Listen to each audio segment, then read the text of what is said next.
honourable members, please be upstanding for Mr. Speaker.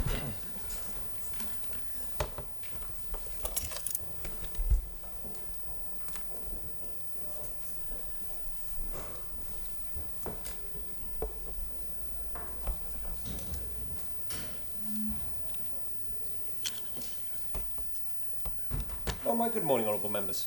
Good morning, Mr. Speaker. I call on the chaplain to lead us in prayer. God be merciful unto us and bless us, and show us the light of his countenance, and be merciful unto us. That thy way be known upon earth, thy saving health among all nations. Let the people praise thee, O God. Yea, let all the people praise thee. O let all the nations rejoice and be glad, for thou shalt judge folks righteously, and govern the nations upon earth. Let the people praise thee, O God. Let all the people praise thee. Then shall the earth bring forth her increase, and God, even our own God, shall give us his blessing. God shall bless us, and all the ends of the world shall fear him. The Lord be with you. And with thy spirit. Let us pray. Lord, have mercy upon us. Christ, Have mercy upon us. Lord, have mercy upon us. Our Father, who art in heaven, hallowed be thy name. Thy kingdom come, thy will be done, on earth as it is in heaven. Give us this day our daily bread, and forgive us our trespasses, as we forgive those who trespass against us. And lead us not into temptation, but deliver us from evil. For thine is the kingdom, the power, and the glory, forever and ever. Amen. Go before us, O Lord, in all we do, with your most gracious favour, and further us with your continual help, that in all our works begun, continued, and ended in you, we may glorify your holy name, and by your mercy receive everlasting life, through Jesus Christ our Lord. Amen. Benachti Ulianiatel, an air a mark spirit new, the round a mastu as the Hanakton Meru, a son de brek. Amen. Amen. Right. Honourable members, expecting a full house this morning, so we'll turn straight to our questions, and question number one is in the hands of the honourable member for Ramsey, Mr. Hooper. Thank you very much, Mr. Speaker. I'd like to ask the Minister for the Treasury how a state pension or benefit will be paid if a new application is approved and a BACS transfer is not possible. I want the Treasury Minister to reply. Thank you, Mr. Speaker. And I'd like to thank the honourable member for his question. As confirmed in another place on the 22nd January 2025, Treasury is able to arrange for payments of benefits to be paid in cash at a post office through its emergency cheque procedure should a new recipient of a state pension or other benefit not have access to a bank account or online account. Thank you. Mr. Hooper, supplementary. Thank you very much, Mr. Speaker. So the Treasury Minister has confirmed there that these payments could be made on an emergency basis through a post office in cash. Can the Minister confirm how long that arrangement might be able to go on for? So how long would a person be able to keep claiming their pension in cash under that emergency payment system? Minister. Thank you very much, Mr. Speaker. The current arrangement with the Honourable Man Post Office, I understand, lasts until the end of this year. Thank you. Supplementary question, Ms. Edge. Thank you, Mr. Speaker. Some time back, we were told that emergency cheques cost approximately £50. What was the impact assessment and cost of removal of the My Card, and the cost of creating emergency cheques, I believe, for 600 people? Minister to reply. Thank you very much, Mr. Speaker. I'm a little bit puzzled by the honourable member's question. I don't think I've mentioned anything about £50. But if she'd like to, perhaps after the sitting, go through that with me, I'd be more than happy to go through the actual costs of producing a cheque. Thank you. Mr. Hooper, supplementary. Thank you very much, Mr. Speaker. I'd like to thank the Minister for confirming the arrangement with the Post Office is going to continue till the end of the year.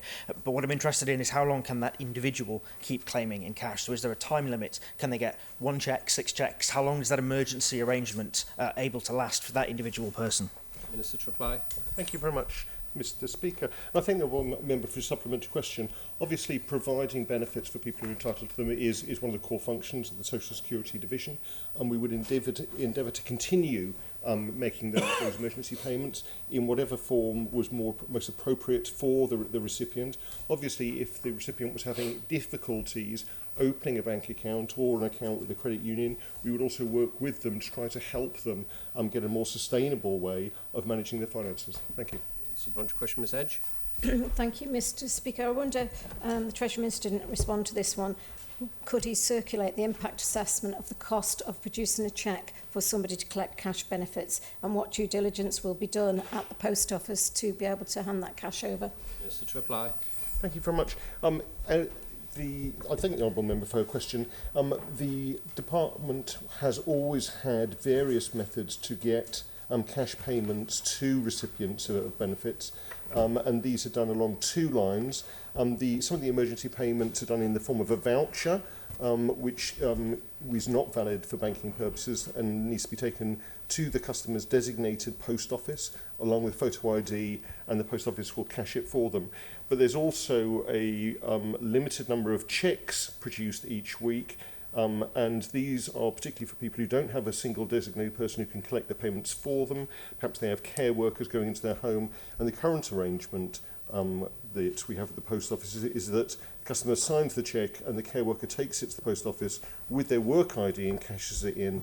Then the care workers then collect shopping or pay any necessary bills for the customer. And these are actual cheques which could also be paid into a bank account rather than having them cashed at the post office. In terms of due diligence at the post office accepts a driver's licence or passport as photo ID. But if a recipient doesn't have a photo ID, Social Security Division have a form they can complete confirming the name and address of the customer and the emergency payment number, and once complete, that is then stamped and signed, and the customer can take it to the post office with their emergency check as proof of their ID. And certainly I'm grateful to the post office for maintaining these very important functions for a very small number of people over the previous years. Thank you. Question, Mr Collister. Thank you, Mr Speaker, and I thank the Treasury Minister for the information. Can I ask the Minister, when will we as honourable members of this House receive full details of long-term solutions for that very small group within our community that are very vulnerable and will be desperately needing access to these cash and funds after the 31st of December 25? Straight from the question, Minister. Thank you very much. And I thank the Honourable Member for his question. That follows on from some of the previous questions from the Honourable Member for Onca and Mrs Edge in the past. As I confirmed previously, the Social Security Division did go out for requests for information on a card-based system, and unfortunately, because of the very low numbers involved, we didn't have a lot of people coming forward for that. We've now gone out for requests of information in terms of emergency cash payments that would be delivered, and we are hoping that we can get some responses for that. We're particularly looking at the Manx Credit Union, but also the Isle of Man Post Office and banks in terms of providing this level of cash payments to benefit recipients, and that request for information is currently live on the portal. Thank you. Supplementary, Mr Thomas. Thank you, Mr Speaker. I think I recall correctly that the Social Security Division of Treasury has a remote hub in Ramsey local authority. The way down is once a week or something like that. Is it possible for people to collect the cash there rather than the post office, and could that be rolled out to other local authorities? Minister to reply. Thank you very much, Mr Speaker. I thank the Honourable Member for his question, and he's quite right.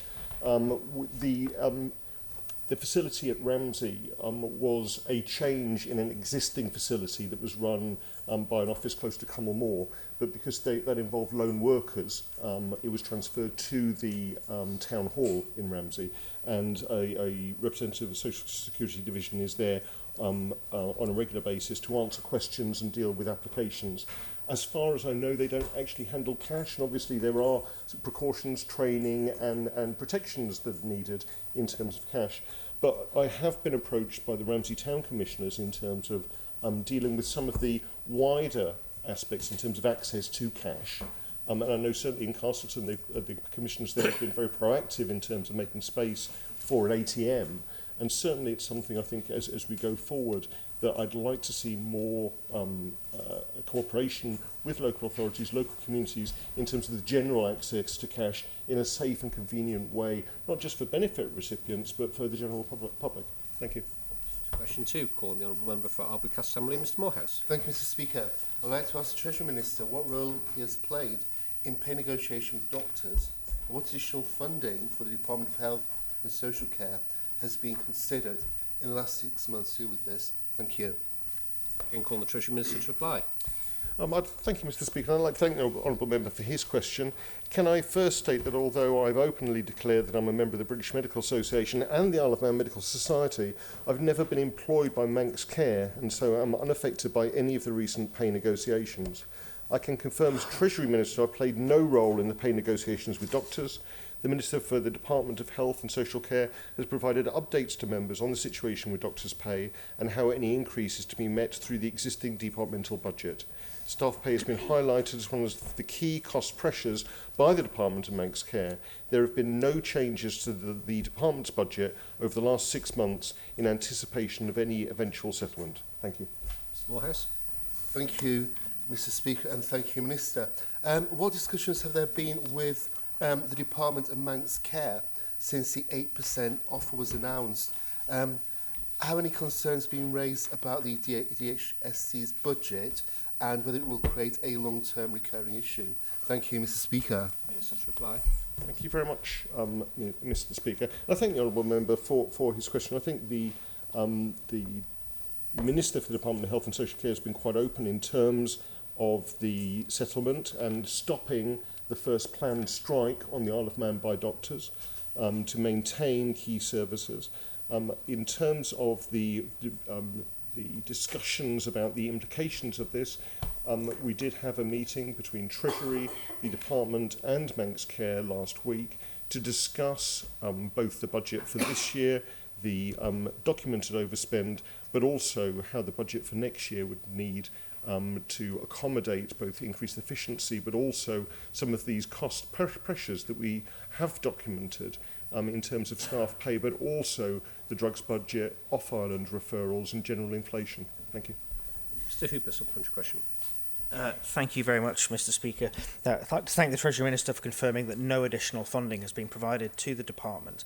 Can he advise whether any requests for additional funding were made to the Treasury by the Department of Health? Minister to reply. With regards to pay negotiations for doctors, which is the scope of the question. In terms of pay negotiations for doctors, there have been no requests for extra funding during this financial year. Thank you. Mr Thomas. Thank you very much. Mr Speaker, I wasn't quite clear why the Treasury Minister wasn't involved in the pay negotiations.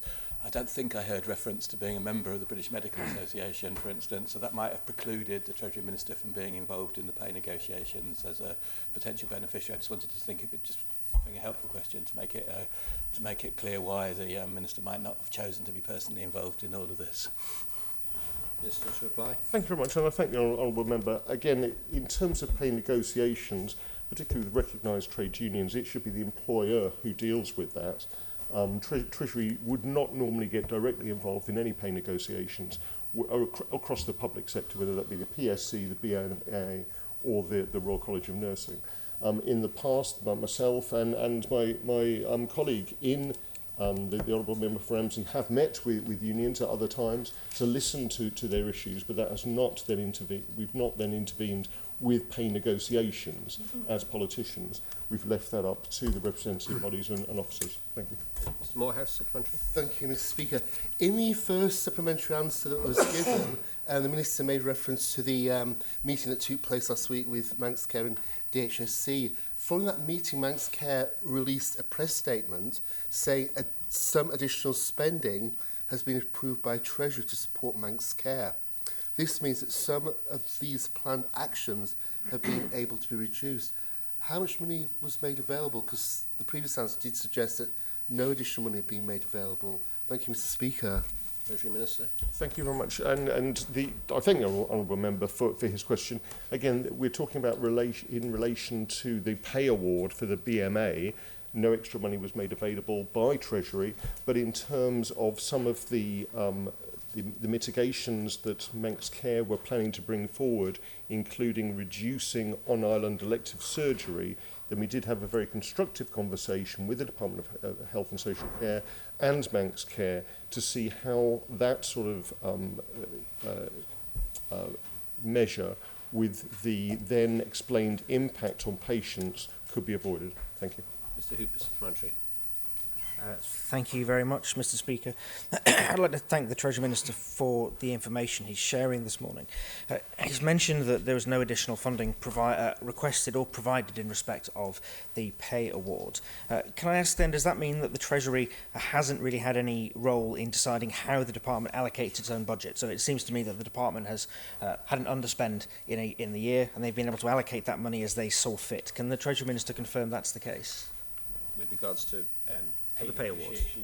Minister. Thank you very much, and I thank the honourable member for his question. I think the Minister for Health and Social Care has been quite open that there was an underspend in the department. There was also a contingency budget in the department, and that's been used to fund some of the backdated pay award that now seems to have been agreed by the BMA. Thank you. Mr Thomas, supplementary. Thank you very much. So that was the gist of my question, and I'll expand on it. So to be precise then, in the last 6 months, the contingency fund, which was unusually made available as part of the budget in 2023-24 for DHSC and no other department, is actually the source of this fund. So it is the case that Treasury, through the DHSC, has provided funds that can be used to settle this pay dispute, because they have millions in the contingency fund inside the Department of Health and Social Care. Minister to reply. Thank you very much. And I thank the honourable member for his statement. He's absolutely correct. The Department of Health and Social Care do have a contingency fund, but their relationship with the operational delivery of healthcare, I would say, is very different to a lot of other departments, in that they're relying on Manx Care to actually provide those services under a mandate, but they do have a contingency fund to deal with exceptional circumstances, whether those are within the department themselves or also related to Manx Care and the delivery of the mandate that's agreed by this honourable court. Thank you. Question 3, call on the honourable member for Douglas East, Ms Farragut. I'd like to ask the Minister for Health and Social Care whether any reductions to elective surgeries or other services are being proposed or planned, and if she will make a statement. Call on the Minister for Health and Social Care to reply. Thank you, Mr Speaker. Firstly, I just wanted to say that I'm sorry that I wasn't here to answer that question last week due to taking ill. As honourable members will know, that Manx Care continues to face very real financial challenges in managing the service within its budget, and has been publicly forecasting an overspend in this financial year. Ensuring that our health and care services can stay within budget is vital to the long-term financial sustainability of the island. These challenges led to a range of efforts to contain costs, which were announced by the Manx Care Board on the 10th of October 2024. These measures included a slowdown in elective activity, which were outlined by the former Minister of Health and Social Care in a statement to the honourable members in the other place.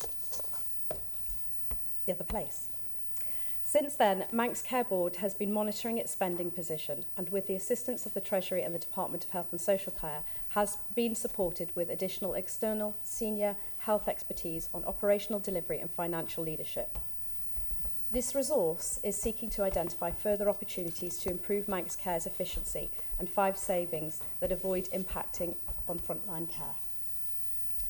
As part of this work in January this year, the Manx Care Board determined that further measures were necessary to help control costs, and that these, among other things, would include both a review of care that is provided off-island and further efforts to slow down elective care at Nobles.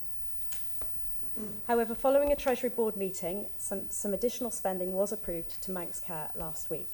This means that some of the Board's plans, actions in respect of on-island elective care have been reversed. Manx Care have confirmed that the following measures will be in place for the remainder of the financial year and for off-island elective care. NHS partners providing specialist care in Liverpool and Manchester have been asked to pause non-urgent procedures and appointments until 31st of March 2025. This will include routine new and follow-up appointments, operations and investigations. Excluded from this request are patients awaiting cancer or clinically urgent intervention, as well as those undergoing a course of treatment where any delay will impact on clinical outcomes.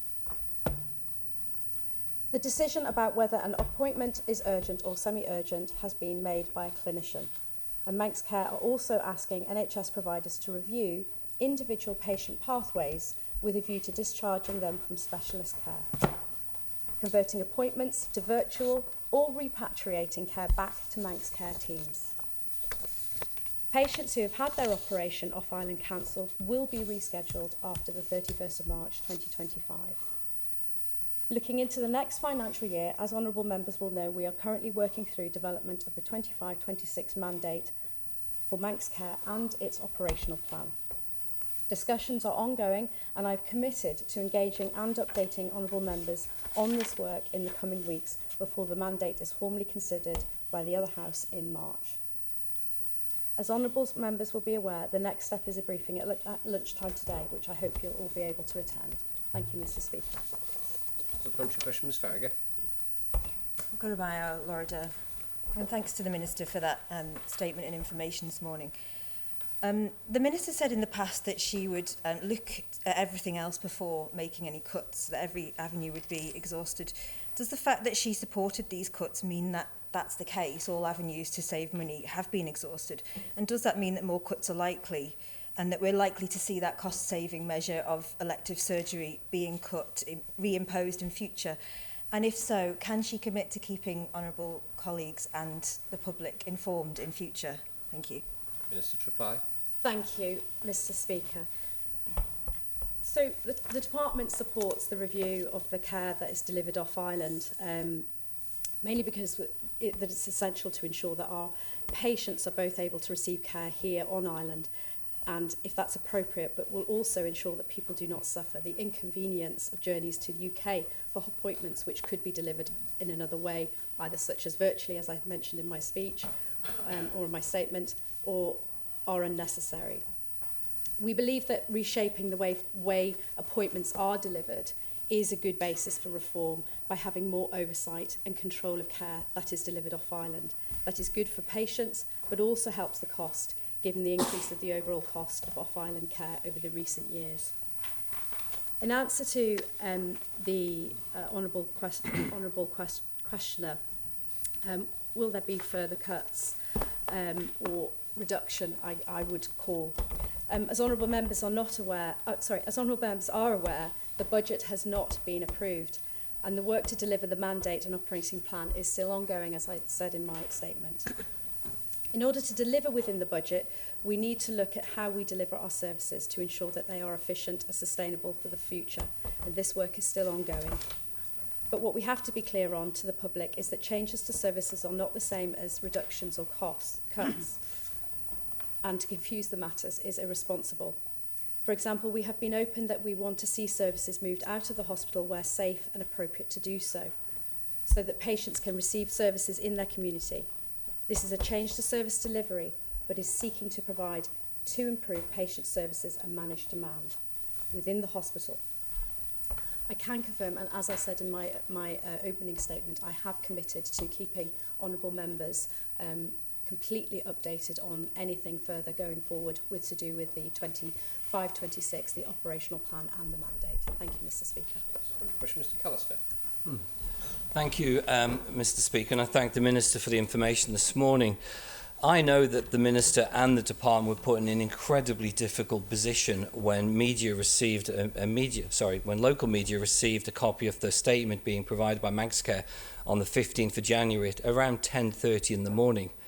However, the Minister went into the other place and made a statement on the 21st about cuts. Therefore, can I ask the Minister a direct question? What date and time did the Minister actually get informed of these potential cuts that were going to affect hundreds, if not thousands, of Islander residents? Minister's reply. Thank you, Mr. Speaker. So, the honourable member is referring to the question that was raised in the other place. In the other place, the honourable member Julie Edge asked if I would make a statement about the possibility of strike action by doctors. I was pleased to announce then that the latest pay offer for the doctors employed by Manx Care for 23-24 and for 24-25 were being considered formally by the BMA, which resulted in the strike action being deferred. And there were supplementary questions asking whether the doctor's pay offer would directly lead to threats of cuts in services or extra budget being required by Manx Care. And in response to these questions, I advised that this was not the case. Time and date. Order. Minister, answer the question. Thank you. Nice if she tried. I would refer to my answers to this were specifically in relation to the funding for the BMA offer.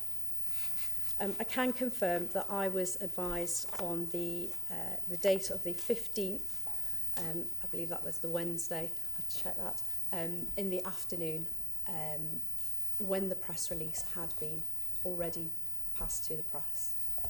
The department received it the day before, at lunchtime approximately, and they weren't able to brief me or give that to me till the following day. Thank you, Mr. Speaker. Supplementary question, Dr. Allinson. Thank you very much, Mr. Speaker. I'd like to thank the honourable member, the Minister for Department of Health and Social Care, for her comments today. Would she agree with me that following the increase in the budget for her department of over £43.8 million in the budgets this year, the then Minister for Health and Social Care in the mandate stated that while the funding envelope has been increased through the Support Treasury, we will not be able to make all the improvements we would wish to through this mandate year, and it's likely we will have to make difficult decisions about how we prioritise the competing objectives of long-term transformation against short-term delivery. Without being too modest, would the Honourable Minister also agree that it was her personal intervention that led to the change in the reduction in elective surgery on the island? Thank you. Minister to reply. Thank you, Mr. Speaker. Yes, it certainly was mine and also the department members as well who absolutely intervened once we had seen the press release and the impacts that would have on the people of the Isle of Man. Thank you, Mr. Speaker. Mr. Glover, supplementary. Guru Maid Lord, I haven't heard much humility here. We had an information vacuum of well over 2 weeks where eventually we started to get wind of people being affected by this. Will the Minister apologise for that information vacuum and for the lack of leadership from her department and more widely from government? Minister to reply. Thank you. So I'm sorry if the Honourable Member thinks I haven't had humility today. I absolutely understand that the vacuum that he is talking about will have caused concern. I would have made a statement here last Tuesday which would have hopefully been a lot of this information. Well, it was. And then obviously at the time it was going to be transferred to a written. It wasn't till later in the day we understood that it wanted to be re-questioned today. The meeting with the Treasury Board was the following morning, and then it was announced on the Thursday last week what the proposals were going to be and the effect. Thank you, Mr. Speaker. Morehouse, supplementary. Thank you, Mr. Speaker. My main concern is the additional strain this is going to put on our relations with UK providers. Could the Minister please give us some information on how negotiations took place with that grouping? And in terms of payments going forward, will they be expecting a payment before patients are seen? Is that going to affect future payments and how the systems work? Thank you, Mr. Speaker. Well, starting to expand, but I appreciate that new information has been added in, so Minister to reply. Thank you, Mr. Speaker. I obviously clearly don't have that information of the communication between Manx Care and the off-island providers, but I can assure the Honourable Member that we can come back to him with that information. Thank you, Mr. Speaker. Supplementary question, Ms. Farragher. Laura, could I just pick up on that last point and just ask that the Minister circulate that to all members regarding the information that was provided to tertiary providers? My question is regarding the process of these decisions being made and the media release that was sent out that completely bypassed honourable members. The Minister has stated in media interviews that that press release was pulled because the Minister wanted to see if elective surgery could be reinstated, and that raises a couple of questions because obviously the Minister knew about the media release before it was sent. So firstly, it begs a question of why was the media release sent out in the first place? How did it get to that point? Theatres were actually closed, patients' appointments were cancelled, as of this week. So all of that work was done, and we're now in the situation where all of that work has to be reversed and appointments rearranged, and all of the stress to patients and resource that will take. Why was it left so late to look at the decision to cut elective surgery? And I think the second question that raises is that of why other details of cuts that she knew were going to go ahead, to off-island treatment, for example, weren't discussed with honourable members and the public. Thank you. Minister's reply. Thank you, Mr. Speaker. As I said before, I and the department members were made aware on the afternoon of the 15th of January and asked Manx Care to hold the embargoed press release to review this with the department and members. As I said, between then and obviously this statement that was going to be made last week, we were working heavily with the department members, Manx Care, to go over the details, and obviously with the Treasury Board. We had the meeting on the Wednesday, as I said, to try and reverse that position, which was something that the department didn't feel that they could support. Thank you, Mr. Speaker. Thank you, Mrs. Corlett. Thank you, Mr. Speaker. The Minister in her original answer said that appointments for pause services would be rescheduled after the 31st of March. So it's not a saving, it's simply pushing a cost over to the next financial year. So my question for the Minister is, does the cost of cancelling and rescheduling appointments make economic sense, as all that's actually being achieved is a delay in spending of approximately 8 weeks? Minister to reply. Thank you, Mr. Speaker. It's actually a very good question. The predicted impact of the proposal is that there are 60 non-urgent surgical procedures which will be rescheduled as soon as possible after the 31st of March. So she is correct that that cost of those 60 patients will go into that next financial year. There are also around 600 patients that have been affected by these changes over the next 2 months. But 450, which is 75% of these outpatients attending a follow-up appointment with no specific clinical benefit. So those 450 have been validated by the clinicians whether they are needed for clinical benefit. The remaining 25% of those will be rescheduled for as soon as possible after the 31st of March. Thank you, Mr. Speaker. Supplementary question, Ms. Edge. Thank you, Mr. Speaker.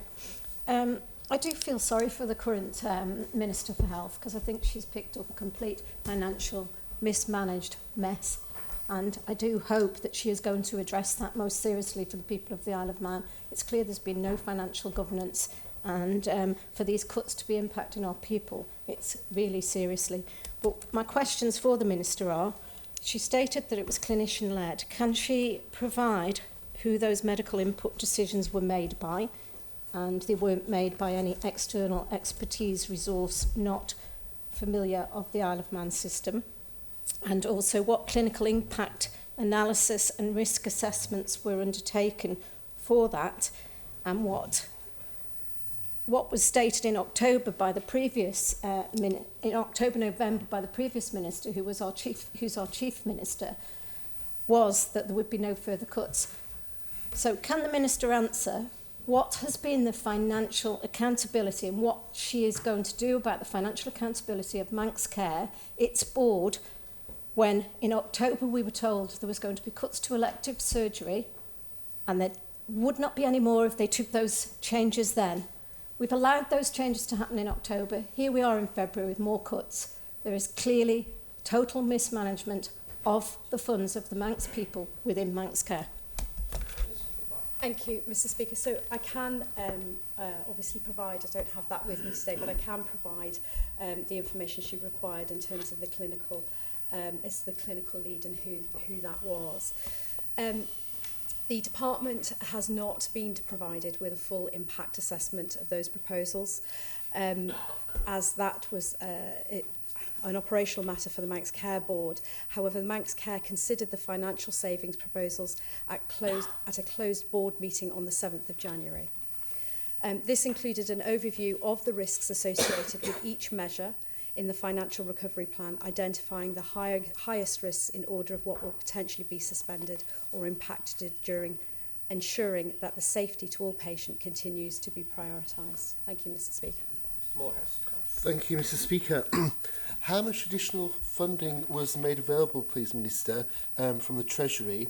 And in terms of the pathways that were open with the UK, how much more would have been required to keep those in place? Thank you, Mr. Speaker. Reply. Thank you, Mr. Speaker. So the additional approved spending was 800,000, and the cost, I don't have the cost of the assessment now, but the original cost of the off-island was estimated to be £1 million. Thank you, Mr. Speaker. Ms Farragut, supplementary. Lorida, could I just ask, does the Minister acknowledge what a major decision this is, how scary this has been for people with health issues across the island, and how let down people are feeling by our health service, and just really the implications for the whole island of these changes to our health services? And is there the awareness that cutting frontline services doesn't actually save money in the long term? So, for example, as the Honourable Member for Douglas Central mentioned, stopping UK treatments for 2 months will only increase next year's UK referrals. So what is the saving here? Exactly how much is this going to save? Thank you. Minister to reply. Thank you, Mr. Speaker. I absolutely do acknowledge that this will have affected members of the public, which was why... Sorry. Order. I encourage members not to have a conversation across and trying to listen to the Minister's answer. Which was why we did intervene with the proposals to maintain the on-island elective care, which was really, really essential. I will be able to provide the Honourable Member with an outcome of obviously the savings, but at the moment it's estimated for £1 million for off-island. Thank you, Mr. Speaker. Mr Glover. Curramaid Lorda, we heard that the pay agreement with doctors from her department was made up from an underspend and partly from contingency. What other services have been cut in her department to pay for this? Because we only heard it was partly. For example, have we still got the autism and carers strategy still fully funded? Minister to reply. Thank you, Mr. Speaker. I can certainly get the information for the Honourable Member about what strategies were paused earlier on. A follow-up appointment with no specific clinical benefit. So those 450 have been validated by the clinicians whether they are needed for clinical benefit. The remaining 25% of those will be rescheduled for as soon as possible after the 31st of March. Thank you, Mr. Speaker. Supplementary question, Ms Edge. Thank you, Mr. Speaker.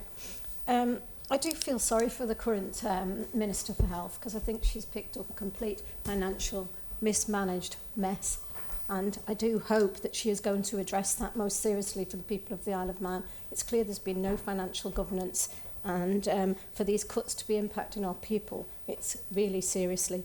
But my questions for the Minister are, she stated that it was clinician-led. Can she provide who those medical input decisions were made by? And they weren't made by any external expertise resource not familiar of the Isle of Man system.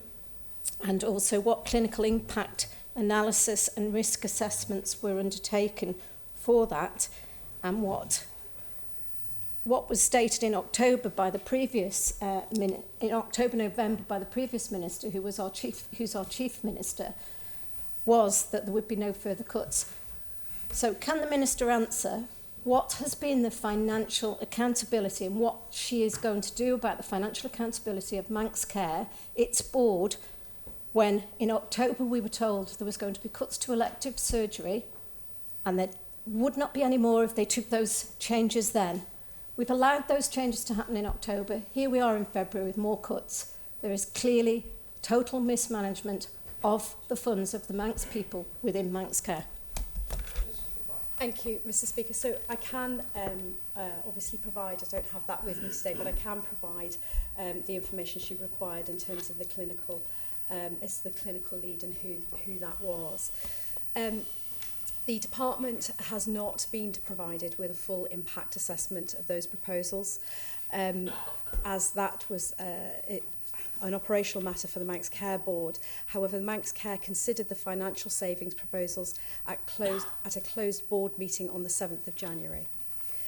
This included an overview of the risks associated with each measure, in the financial recovery plan, identifying the highest risks in order of what will potentially be suspended or impacted during ensuring that the safety to all patients continues to be prioritised. Thank you, Mr. Speaker. Mr. Morehouse. Thank you, Mr. Speaker. How much additional funding was made available, please, Minister, from the Treasury? And in terms of the pathways that were open with the UK, how much more would have been required to keep those in place? Thank you, Mr. Speaker. Minister, reply. Thank you, Mr. Speaker. So the additional approved spending was 800,000, and the cost, I don't have the cost of the assessment now, but the original cost of the off-island was estimated to be £1 million. Thank you, Mr. Speaker. Ms. Farragut, supplementary. Lorida. Could I just ask, does the Minister acknowledge what a major decision this is, how scary this has been for people with health issues across the island, and how let down people are feeling by our health service, and just really the implications for the whole island of these changes to our health services? And is there the awareness that cutting frontline services doesn't actually save money in the long term? So, for example, as the Honourable Member for Douglas Central mentioned, stopping UK treatments for 2 months will only increase next year's UK referrals. So what is the saving here? Exactly how much is this going to save? Thank you. Minister, reply. Thank you, Mr. Speaker. I absolutely do acknowledge that this will have affected members of the public, which was why... Sorry. Order.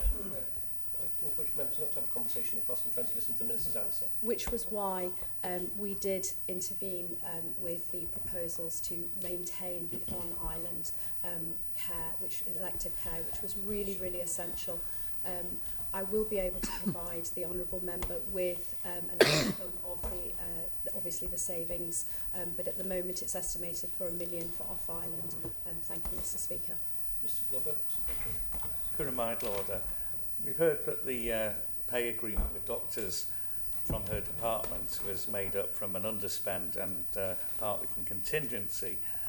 What other services have been cut in her department to pay for this? Because we only heard it was partly. For example, have we still got the autism and carers strategy still fully funded? Minister, reply. Thank you, Mr. Speaker. I can certainly get the information for the Honourable Member about what strategies were paused earlier on last year, which obviously contributed to the underspending in the department. Thank you, Mr. Speaker. 12th and final supplementary from Mrs. Corwin. Let me ask another one. It's quite a simple question, really. The Minister mentioned that 450 patients have been identified as follow-up with no clinical benefit. And my question would be, how has it taken till now to identify that? Minister, reply. Thank you, Mr. Speaker. You're absolutely right. Why has it taken this long to identify something like that? I would say that it's obviously, as they've been the professional input that we've had from the two specialists, they have looked at the off-island validation, and this is something that they've progressed as part of that work that they've been doing. I can't answer for why it was not done earlier, but I can certainly speak with the department in terms of before I was Minister. Thank you. Give it to question 4. Report on the Honourable Member for Douglas Central, Mr. Thomas. Thank you, Mr. Speaker. I would like to ask the Chair of the Manx Utilities Authority whether the fibre optic cable between the island and the UK previously operated by Elan Communications Limited is used, and if so, how and by whom? On the Chairman of the Manx Utilities Authority to reply. Thank you, Mr. Speaker, and I thank the Honourable Member for his question and the opportunity to shed some more light on the undersea cables. The fibre optic cable in question is owned by the Manx Cable Company, which is a subsidiary company of Manx Utilities. The fibre is an essential part of the power interconnector, which is critical national infrastructure. Its primary function is for the command and control of the power interconnector, and the primary user of the cable is Manx Utilities. Since 2007, Manx Utilities' other subsidiary company, Elan Communications Limited, has provided wholesale telecoms services to licensed telecoms operators on the Isle of Man, using the spare capacity on the fibre optic cable. Elan Communications was and remains a code-powered licensed telecoms service provider. New market entrants and reductions in competitor pricing has created challenging operating conditions for Elan Communications and its board. After analysing its future prospects, Elan elected to conduct a managed closure of the business. It is anticipated that Elan Communications will have discharged all of its legacy commercial obligations by August of this year. Specific arrangements and agreements for services with its clients are subject to non-disclosure agreements. Thank you, Mr. Speaker. Mr. Thomas. Thank you very much. First question then would be, what exactly are the challenging operating conditions for the provision of this cable, opportunities on this cable to the private sector? Would that be way leave costs across, or would it be some other cost that's charged to Elan Communications? Chairman to reply. Thank you, Mr. Speaker. Mr. Thomas has hit the nail on the head yet again. So all those challenges are listed in our annual report, and I would absolutely underline the fact that those way leaves costs are significant, and with just one customer, they are debatable as to whether they should be continued. Thank you. Mr. Thomas. So thank you for the new information that August 2025 is the intended cessation date for the activities of Elan.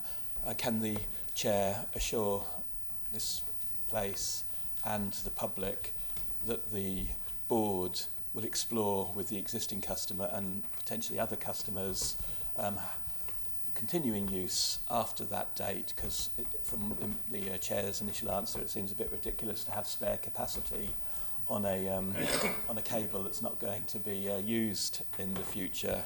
And the second point is throughout my time in this place, more or less, we've been looking to get better use of our subsea cables, particularly the fibre optic cables.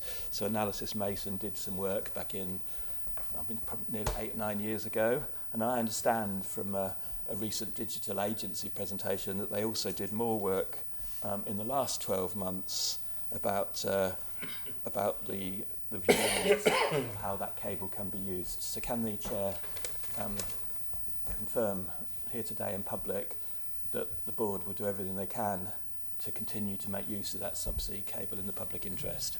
Chairman to reply. Thank you, Mr. Speaker. And of course, I'm happy to inform the honourable member that the board is and has been doing exactly that. I would underline the following key messages, of course, that the national infrastructure should not be used to advance the wealth of single entities. If commercially operated, they should be fairly available to all. And we must not risk the integrity of the power interconnector. This remains vital to the stable operation of the power system and is a foundation stone of a stable economy. Thank you. Ms. Edge. Thank you, Mr. Speaker. Could the Chair advise who will be replacing Elan for the commercial activities for the cable for the Manx Utilities Authority, and also with regards to the connectivity to the UK mainland, particularly for telecommunications? And clearly the main provider that's had use of this has been subcontracting their services to other providers. Is that the intention of the changes? Chairman to reply. I do apologise, Mr. Speaker. There was a number of questions in there. I would be happy to get back to the honourable member at a later stage. Thank you. Mr. Thomas, supplementary. Thank you very much, Mr. Speaker, and to the Chair for answering the questions to the full extent he can today, and for undertaking to find additional information which you'll make public as a supplementary to this answer, I believe.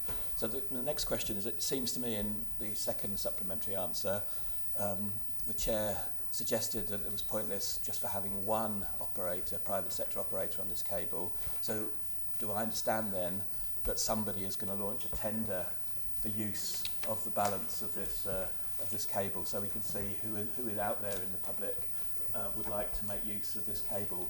Because it seems a bit strange that for years we've had one or more contractors using this cable, and all of a sudden it's just going to be Manx Utilities again, especially as Department for Enterprise apparently has been investigating the market potential for some time. And secondly, I got back out again the Analysys Mason report from 8 or 9 years ago, and one of their conclusions was that there was a lack of clarity on the state-owned operator's role. In other words, there was a lack of clarity on what exactly Manx Utilities was trying to do and what it was supposed to do. Is that still the problem today? Is Manx Utilities looking after its own interests and not the interests of the public? Chairman to reply. You know, nothing could be, sorry, thank you, Mr. Speaker. Nothing could be further from the truth. We are a community utility. We are here for the people. We are, at every stage, advancing the interests of the people of the Isle of Man. Insofar as the single entity that Mr. Thomas brought up, the market has spoken, other alternatives are available. I would say no more than that, as a matter of fact. It is important that Manx Utilities operates a fair, level field for everybody.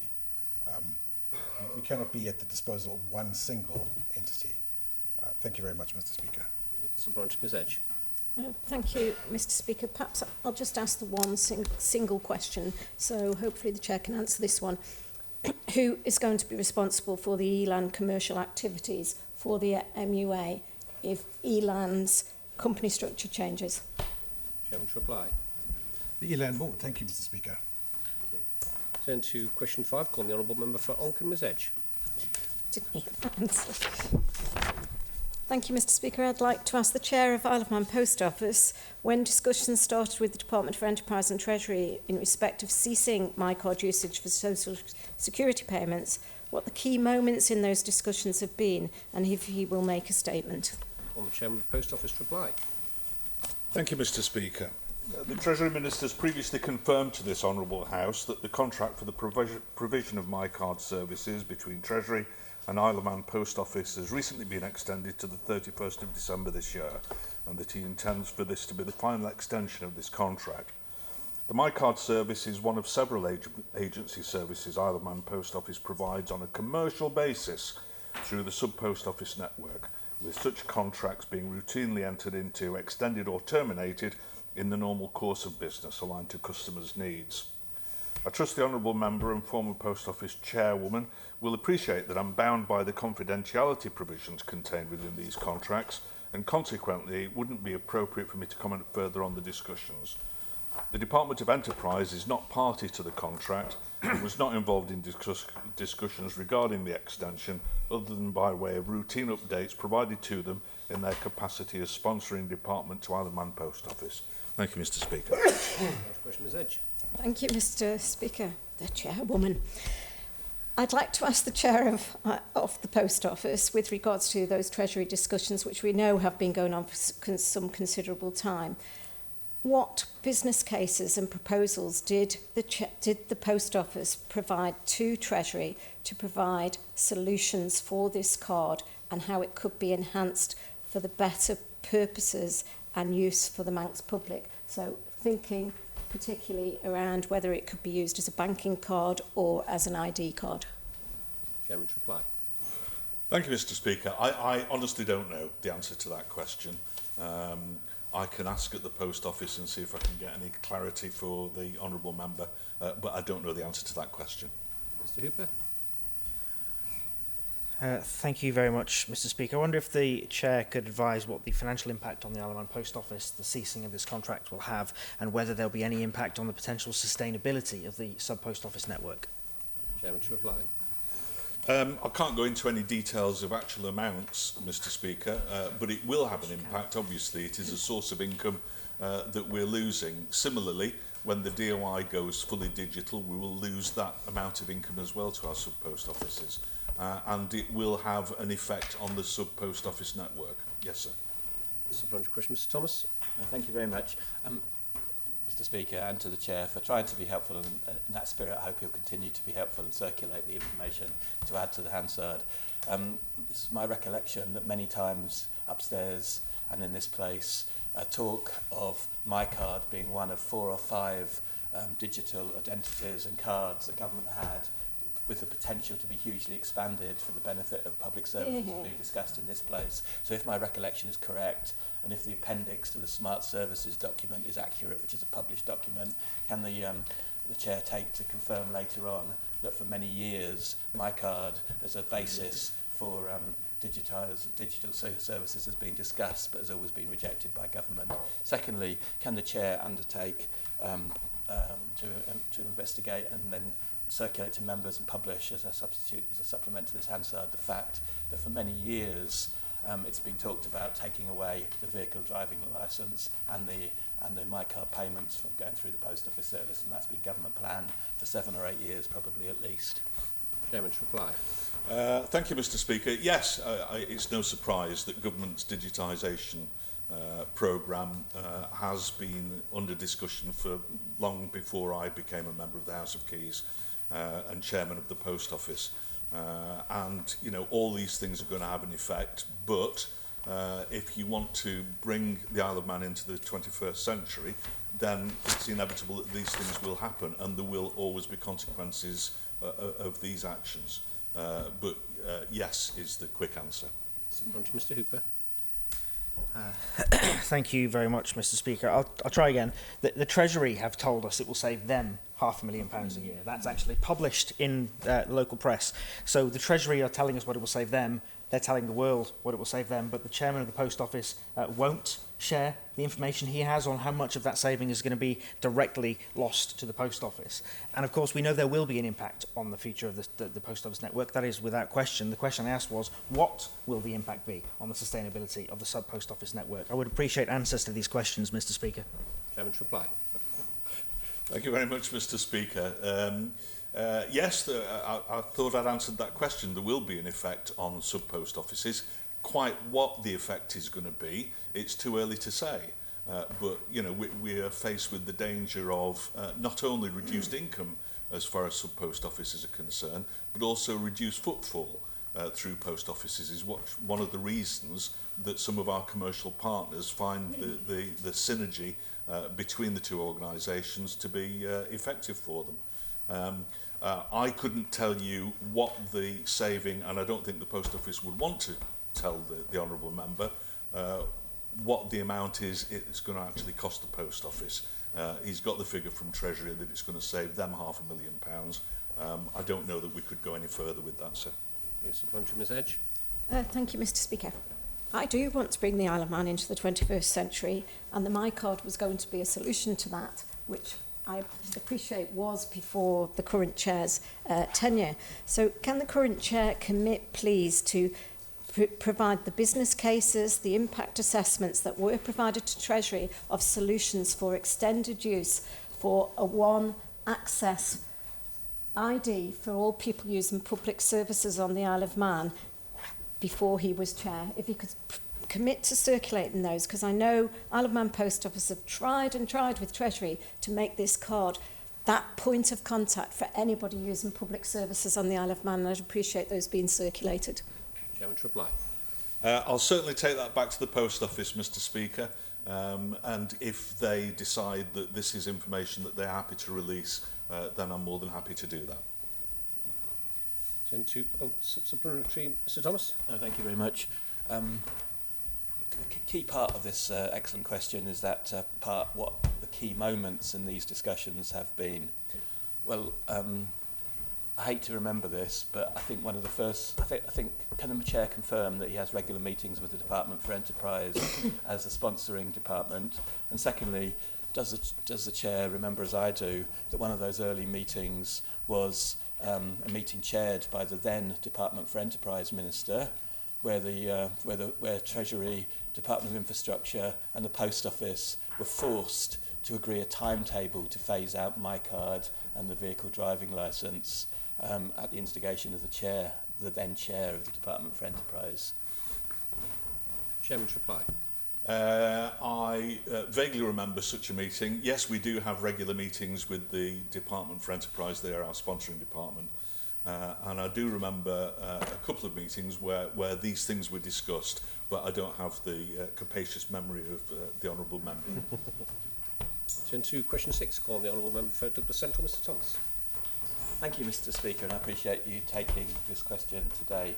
I'd like to ask the Speaker of the House of Keys how many requests he received for urgent or special reason questions for the sitting on 28th of January 2025, how each request was justified, and how he chose which questions to allow. Yeah, Honourable Members, I can advise I received 3 requests for urgent questions for the sitting on the 28th of January. In terms of the justification of the requests, it must be in accordance with standing orders and with the guidance issued jointly by myself and President Roden. When I receive more than one application, I will accept the one that is submitted in accordance with the guidance first. In order to ensure a level playing field, I will respond to all applicants for questions. I do not intend to answer the part about how each request was justified, as the office would not comment on drafts of questions. Equally, any member seeking procedural advice should be permitted to do so, knowing that it will be done in confidence, and it is the expectation of the Chair that this expectation of confidentiality will be reciprocated, a matter supported by Erskine May and parliamentary privilege. In order to assist members going forward, I have asked the Secretary of the House to add the guidance as an appendix to standing orders when they are next printed. You have a supplementary, Mr. Thomas. Thank you very much, Mr. Speaker. And obviously, as far as I remember, the Speaker's guidance and the President's guidance is already published as part of the Tynwald standing orders. But I appreciate it might be easier if it's transferred over, or did I understand that you will be reviewing it and potentially amending it as well? As a question. The second point is that today we've had one of those three urgent public interest special situation questions was asked today as a regular question. Does the Speaker agree with me that it seems a bit strange that a question that was urgent last week can be delayed a week when there was an opportunity to have the answer in writing and then be asked as a normal question this week? My intention is to publish the guidance as it stands rather than review it. I haven't had cause to review it. In terms of the carryover from last week, it was accepted last week as a written question. Circumstances meant that that question couldn't be answered at the time, but it also meant that it was too late for it to be resubmitted. So you just said written question. Yeah. It wasn't accepted as a written question. Sorry, as an urgent question, not a written question. Thank you. As an urgent question. And it wasn't able to be resubmitted. So I accepted the fact that it would remain as an urgent question for this sitting and was able to be put on the order paper. Supplementary, Mr. Morehouse. Thank you, Mr. Speaker. With regard to the three requests, is that from three members, or does that refer to three possible urgent or special questions?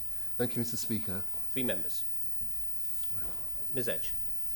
Thank you, Mr. Speaker. My understanding last week was that it was transferred to a written question, so the data must have been available, but I'll leave that one.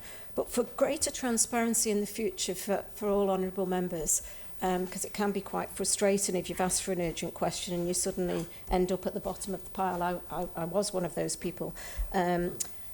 Is it not... I think I've mentioned that as a result of, which is documented in Erskine May, that correspondence between the Chair and members should remain a matter of confidence between the two. Yeah, I totally accept that, and I'm pleased that you're going to publish that.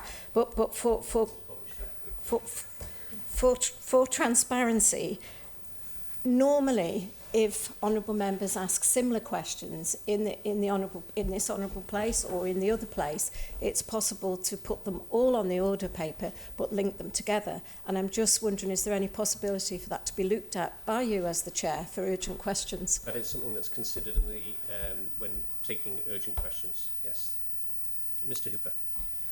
Thank you, Mr. Speaker. I just wonder, he said he's going to be publishing this guidance, if as part of that he would give some thought to the idea that where a question is urgent and is being asked urgently by a member of this House, that it should be incumbent upon the government to actually stand up and provide the answer to that question, irrespective of whatever circumstances there may be that may make that difficult. Really, if a question is urgent, it is urgent and the government should answer it. The guidance is as it stands as issued on the 6th of April 2021. In the very brief period between being advised of the Minister's absence, I did attempt to make arrangements for the question to be answered. That just didn't prove to be possible in the circumstances. There was very little notice before the sitting started, and we can all only do the best with what we have in front of us at the moment. Yeah. Mr. Thomas. Thank you very much. Could the Mr. Speaker attempt to summarise the standing orders that are relevant to the decision about asking a so-called urgent question, which I think in actual fact is a sort of public interest, special situation, special reason question. And to follow on from that, does the Speaker agree that allowing urgent questions, in fact the Speaker choosing between urgent questions, and then choosing where they go on the order paper can actually slow down government announcements, because we heard this morning we would have been in a better place if we had a statement last week, and also further politicise in a bad way, potentially, decisions. I think it's always dangerous to try and summarise standing orders. They exist in full for a reason. The standing order that the Honourable Member seeks is 3.5.1 brackets 4, in addition to the guidance which was issued on the 6th of April 2021. The second part of the Honourable Member's question, I think, is a matter for the Standing Orders Committee, not for the Chair at today's sitting. We turn then to Ms Edge, you have further supplementary? Thank you, Mr Speaker. Just one further question from me. So with regards to the advice that we received from yourself and the previous President, Mr Roden, it's very clear in there that no honourable member should publish anything about that question. I think it's right down the very bottom, prior and to respect the honourable place. There is confusion around that, Mr Speaker, because it was clearly published. I think it actually went out possibly from Parliament, and it would be great to have clear clarification for all honourable members. If you're asking an urgent question, are you allowed to publish it prior to that sitting? Thank you, Mr Speaker. Of course, it's a matter of public record. Once I have accepted the question, what then happens is that if there is time, it can go on the order paper. If there is not time, then I instruct the Secretary of the House to advise honourable members and the media and therefore the wider public once that urgent question has been accepted. That is how honourable members know not to submit any further requests on exactly that topic, because they know the one that's been put out there. You have a final supplementary, Mr Thomas? Third one. That's very helpful answers today, and I really appreciate the Speaker's willingness to have the Standing Orders Committee consider this matter further. Obviously, the media gives some prominence to the person who's selected by the Speaker to ask an urgent question, as if it's a good thing, better than the other thing. But in this case, we've got two other people who apparently had similar questions that weren't accepted. Does the Speaker agree with me that it might be interesting for the Standing Orders Committee to think about whether these should be Speakers' urgent questions rather than members' urgent questions, given the procedure that's been described today? If the honourable member wishes to refer that matter to the Standing Orders Committee, he is entitled to do so. We turn then to question 7. I call on the honourable member for Arby Castamley, Mr Morehouse. Thank you, Mr Speaker. I would like to ask the Chief Minister what assessment has been made of fly tipping. Thank you. Thank you. Call on the Chief Minister to reply. Mr Speaker, having reached out to the Department of Environment, Food and Agriculture, the Department of Infrastructure and the Department of Home Affairs, I can confirm that they have not undertaken any assessment of fly tipping on the Isle of Man. Mr Morehouse. Thank you, Mr Speaker. Given the growing concerns about this issue, is this something that is likely to appear at the Council of Ministers table in the near future? Thank you, Mr Speaker. Minister. So, Mr Speaker, fly tipping is regulated under the Litter Act 1972 by local authorities and the police. The Department of Home Affairs has confirmed there have been no enforcement actions taken within the last 12 months with regards to fly tipping on the Isle of Man. Neither DEFA nor the DOI have statistics on fly tipping complaints, which are usually referred to the local authority.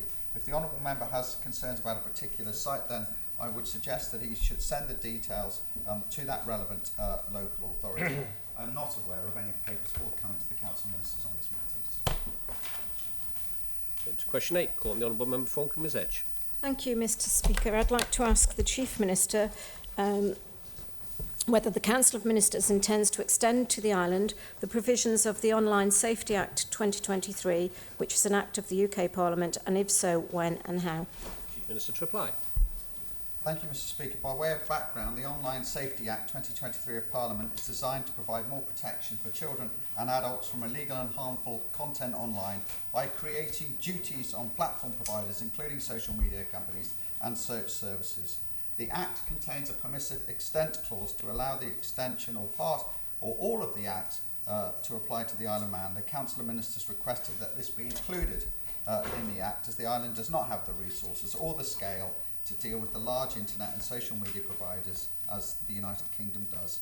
Under the Act, the UK regulator Ofcom is given regulatory powers and will be responsible for tackling illegal content and will set new standards online to require social media companies to make sure sites and apps are safer by design.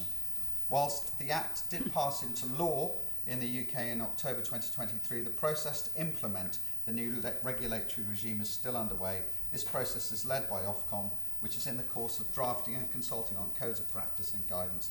It is not proposed to seek extension of any provisions until the details of that secondary legislation and various codes of practice are published and brought into force. Ms Edge. Thank you, Mr. Speaker. It's clearly been going on since I originally asked you to ensure there was a permissive extent clause since October 2021. Would you commit to keeping honourable members, because this is a really important piece of legislation for our young people, particularly on the island, and those protections, would you commit to giving an update? The UK obviously are bringing things through on their act now, and it's very clear. So can you commit to, once something comes through in the UK, what would be your timescale for ensuring that the Isle of Man and our young people have the same protections? Chief Minister. In essence, yes, Mr. Speaker, quite clearly. As I said in the answer, we obviously need to see the details of regulations and secondary legislation. As soon as that detail is available, I can assure you the Department of Home Affairs will study that, will liaise with Cura, and we absolutely will keep honourable members informed as to our intent in respect of any of those regulations or legislation. Further supplementary, Ms Edge. Thank you, Mr. Speaker. I wonder, would there be any possibility for your new Head of External Relations to send a timeline? Obviously, we'll be keeping a close eye on the UK Act and look at when the likelihood is for that to come to the Isle of Man and whether that could be circulated by the new Head of External Relations. Chief Minister. Well, I do rather think this is a departmental matter, and the Department of Home Affairs have full sight on this. You know, what I can say is there are a number of matters being consulted on. Final age assurance in terms of publishers of pornographic material and children in access assessments, which is being consulted on or due to be consulted on by the end of January. February 25 draft guidance on protecting women and girls. And April 25 additional protections for children from harmful content promoting, amongst other things, suicide, self-harm, eating disorders and cyberbullying. There's a huge amount of work to do, Mr. Speaker. Absolute assurance from the department. They're on a full sight of these matters and absolutely committed to understanding what the implications are for the Isle of Man, working with the department and Cura to ensure that we properly affect anything that is needed on the island. Honourable members, that concludes the hour available for questions this morning. Mr Hooper. Mr. Speaker, I beg to move that we complete the question paper. Ms Edge. Happy to second, Mr. Speaker. Put the question to the House that we complete the question paper at this stage. Those in favour, please say aye. Aye. Against, no. The ayes have it. The ayes have it. The next supplementary question is in the hands of Mrs Paul Wilson. Thank you, Mr Speaker. I just wanted to say, would the Chief Minister agree with me that, as I outlined in another place to, I think it was the Honourable Member, to a question about the work for monitoring the implementation of the Online Safety Act of Parliament, that it is a cross-agency piece of work involving Cura, Department of Home Affairs, Oxia, but also there is external relations liaison with our counterparts in the UK. And so I don't think any one of those agencies can take full responsibility for publishing as she's requested a timeline, but we do commit, as the Chief Minister has said, and I wonder if he agrees with me, that it's appropriate for us to keep monitoring and make sure that we're following what's happening and then can make some decisions about what's appropriate for the island. Thank you, Mr Speaker. Thank you. I do agree. Turn to question 9. I call on the Honourable Member for answer, Mr Hooper. Thank you, Mr. Speaker. I'd like to ask the Chief Minister what training and support is available to recruiting managers to help them identify where artificial intelligence can be used to improve efficiencies and replace recruitment of additional staff. Chief Minister Tripler. Thank you, Mr Speaker. The Government Technology Service in the Cabinet Office has developed support services which offer all government staff, including recruiting managers, the opportunity to learn about Copilot, a generative artificial intelligence available for Isle of Man government. This resource provides staff with the knowledge required to understand what Copilot is, the tools available and how to use them correctly. Training is available at Learning Education and Development in the form of continuous improvement training. This equips staff with the knowledge and skills to streamline operations, reduce waste and hopefully enhance overall productivity. Ongoing support via the GTS website is available in the form of continuous access to training resources and support, and ensures that staff can stay updated on the latest artificial intelligence, also known as AI tools and best practice. There are also future development activities underway, which include AI-specific workshops. Thank you. Supplementary question, Mr. Hooper. Thank you very much, Mr. Speaker. The reason for asking this question is because the recruitment control framework that was published specifically asks recruitment managers as to consider how the particular job they're recruiting for could be done more efficiently, and that includes very specifically whether it could be automated or used or done by AI or through digital tools. What I've heard there, though, is that it seems that there are specific training courses on one specific AI platform, Microsoft's Copilot, which obviously has its strengths and weaknesses. It doesn't really help me answer the question of how are we making sure that staff actually understand and can make best use of things like artificial intelligence when they're going through the recruitment process. It's very specifically about the recruitment process itself. Chief Minister. Well, I think in terms of broader artificial intelligence and the tools that are available to staff, I'm not qualified really to answer the honourable member's question in depth, but I absolutely can assist him by asking for further information to be circulated. As I said, in terms of the government's current position, Microsoft Copilot has been the chosen tool in terms of supporting the development and use of artificial intelligence. I might also take this opportunity, Mr. Speaker, to promote the learnai.im website, which offers everybody, both government and outside of government, the opportunity to learn for free some of the opportunities with artificial intelligence. Mr. Hooper. Thank you very much, Mr. Speaker. I'd like to thank the Chief Minister for that and for offering to circulate some more information. Has the Chief Minister or OHR, or in fact any part of government, done any sort of high-level assessment as to the type of roles that could possibly be automated or could benefit from the use of artificial intelligence? And again, the reason I'm asking this is because if the recruitment managers had some high-level understanding or information about the sort of jobs that would be better done this way or could be benefiting from AI, that might help them when they're trying to answer these questions in the recruitment control framework that's been published. Yeah, so obviously the recruitment control framework asks for recruiting panels. The honourable member broadening the question out, Mr. Speaker. I've already explained that there will be groups of staff within the department who are looking anyway at these potentials for digitalisation or efficiencies to be created within the staff.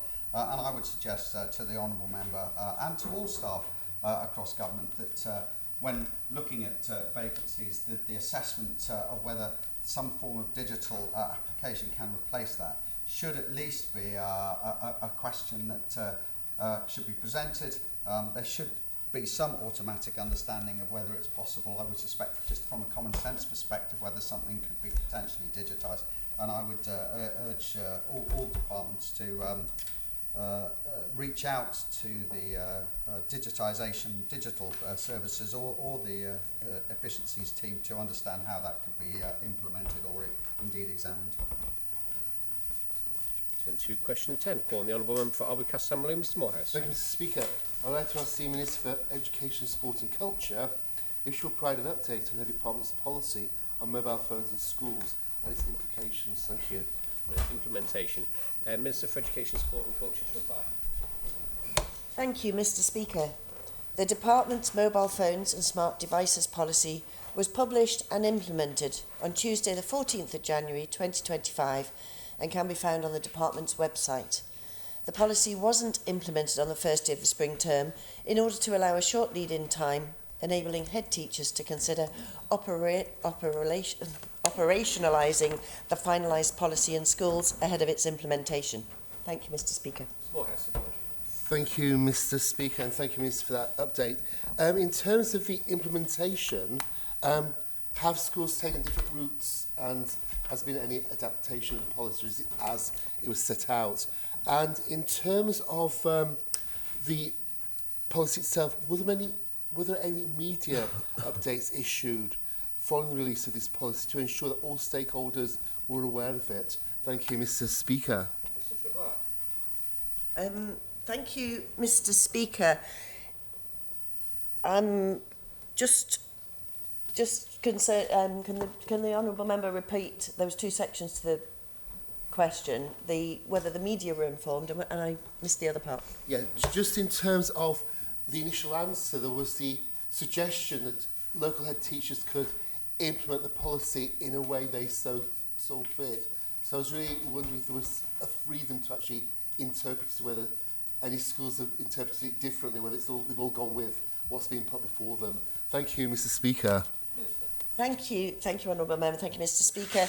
This is an operational policy that's put in place to ensure consistency across schools. Given it's business as usual for the department, we didn't feel a press release was required. The department's schools communicate any new rules outside of those that already exist within the school's policy. And in terms of what the policy aims to do, it aims to address some of the challenges posed by the use of mobile phones and smart devices in schools, such as lesson disruption, bullying, damage to devices and inappropriate use. Thank you, Mr. Speaker. Ms Edge. Thank you, Mr. Speaker. Would the Minister commit to circulating that policy, the operational policy, which I'm a little bit sick of hearing because operational policy impacts our people. So if she could commit to circulate that policy with regards to that, and also can she circulate to honourable members from individual school websites their policy so that we can see any differences within our constituency areas? Minister to reply. Thank you, Mr. Speaker.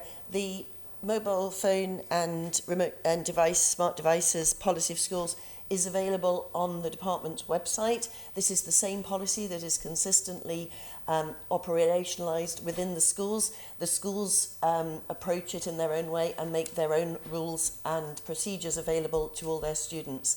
It's not a matter, I don't think, for the department to circulate. The schools, their communities, the parents will be aware of those policies and the rules pertaining to it within the school. Thank you, Mr. Speaker. Morehouse. Thank you, Mr. Speaker, and thank you, Minister, for updating us on this. My concern here is that the department spent so long producing the policy, and then the policy was released into the schools, but there's been no subsequent engagement.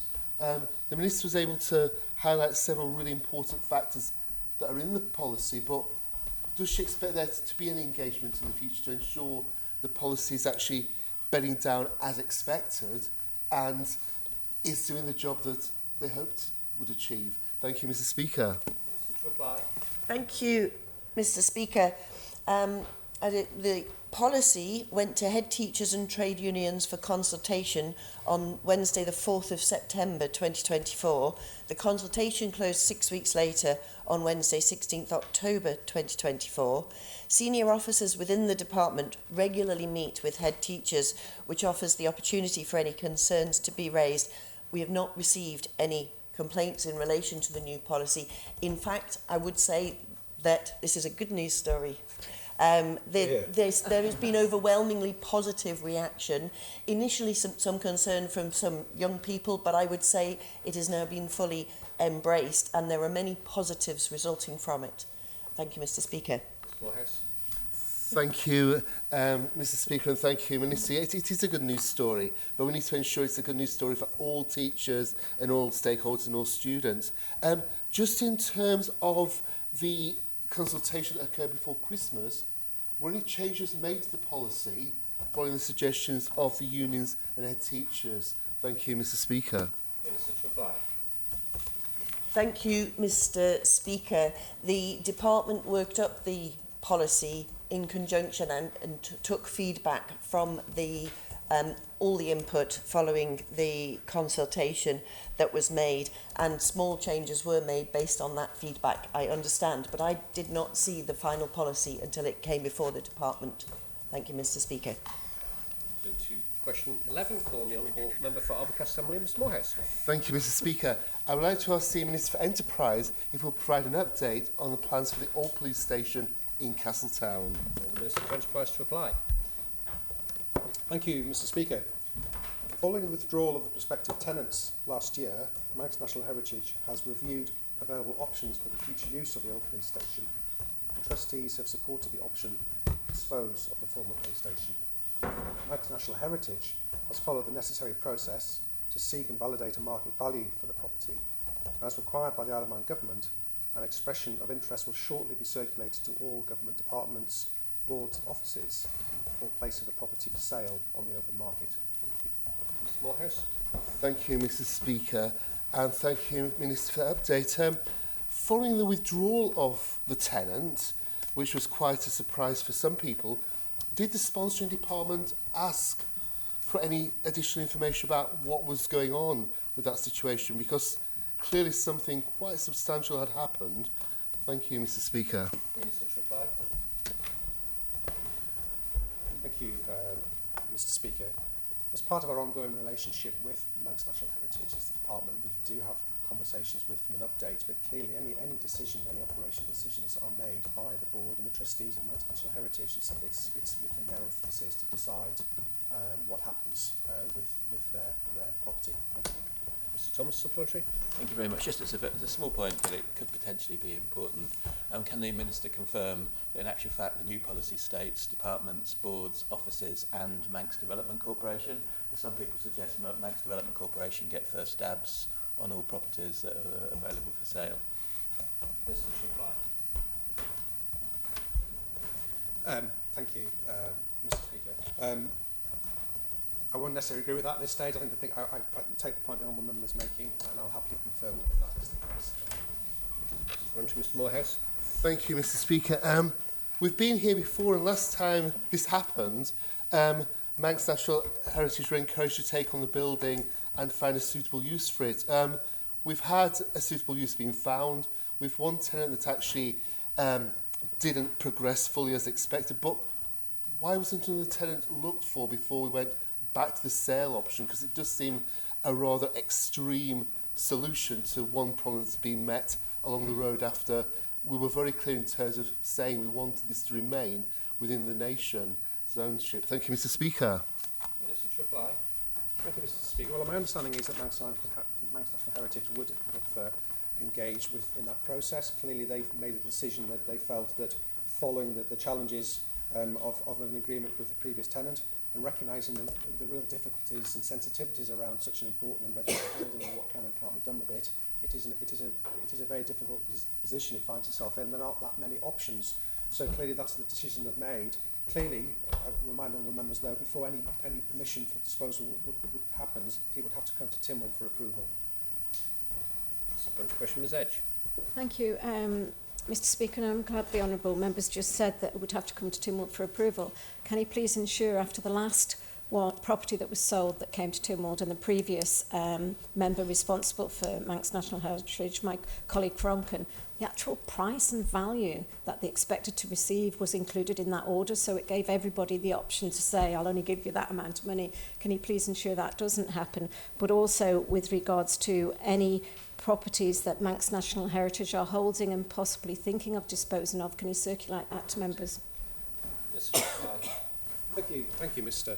Speaker. I'll happily pass those requests on to the board and trustees of Manx National Heritage. We obviously it will be their decision to what they decide to release and how that's done. Thank you. Mr Hooper, supplementary.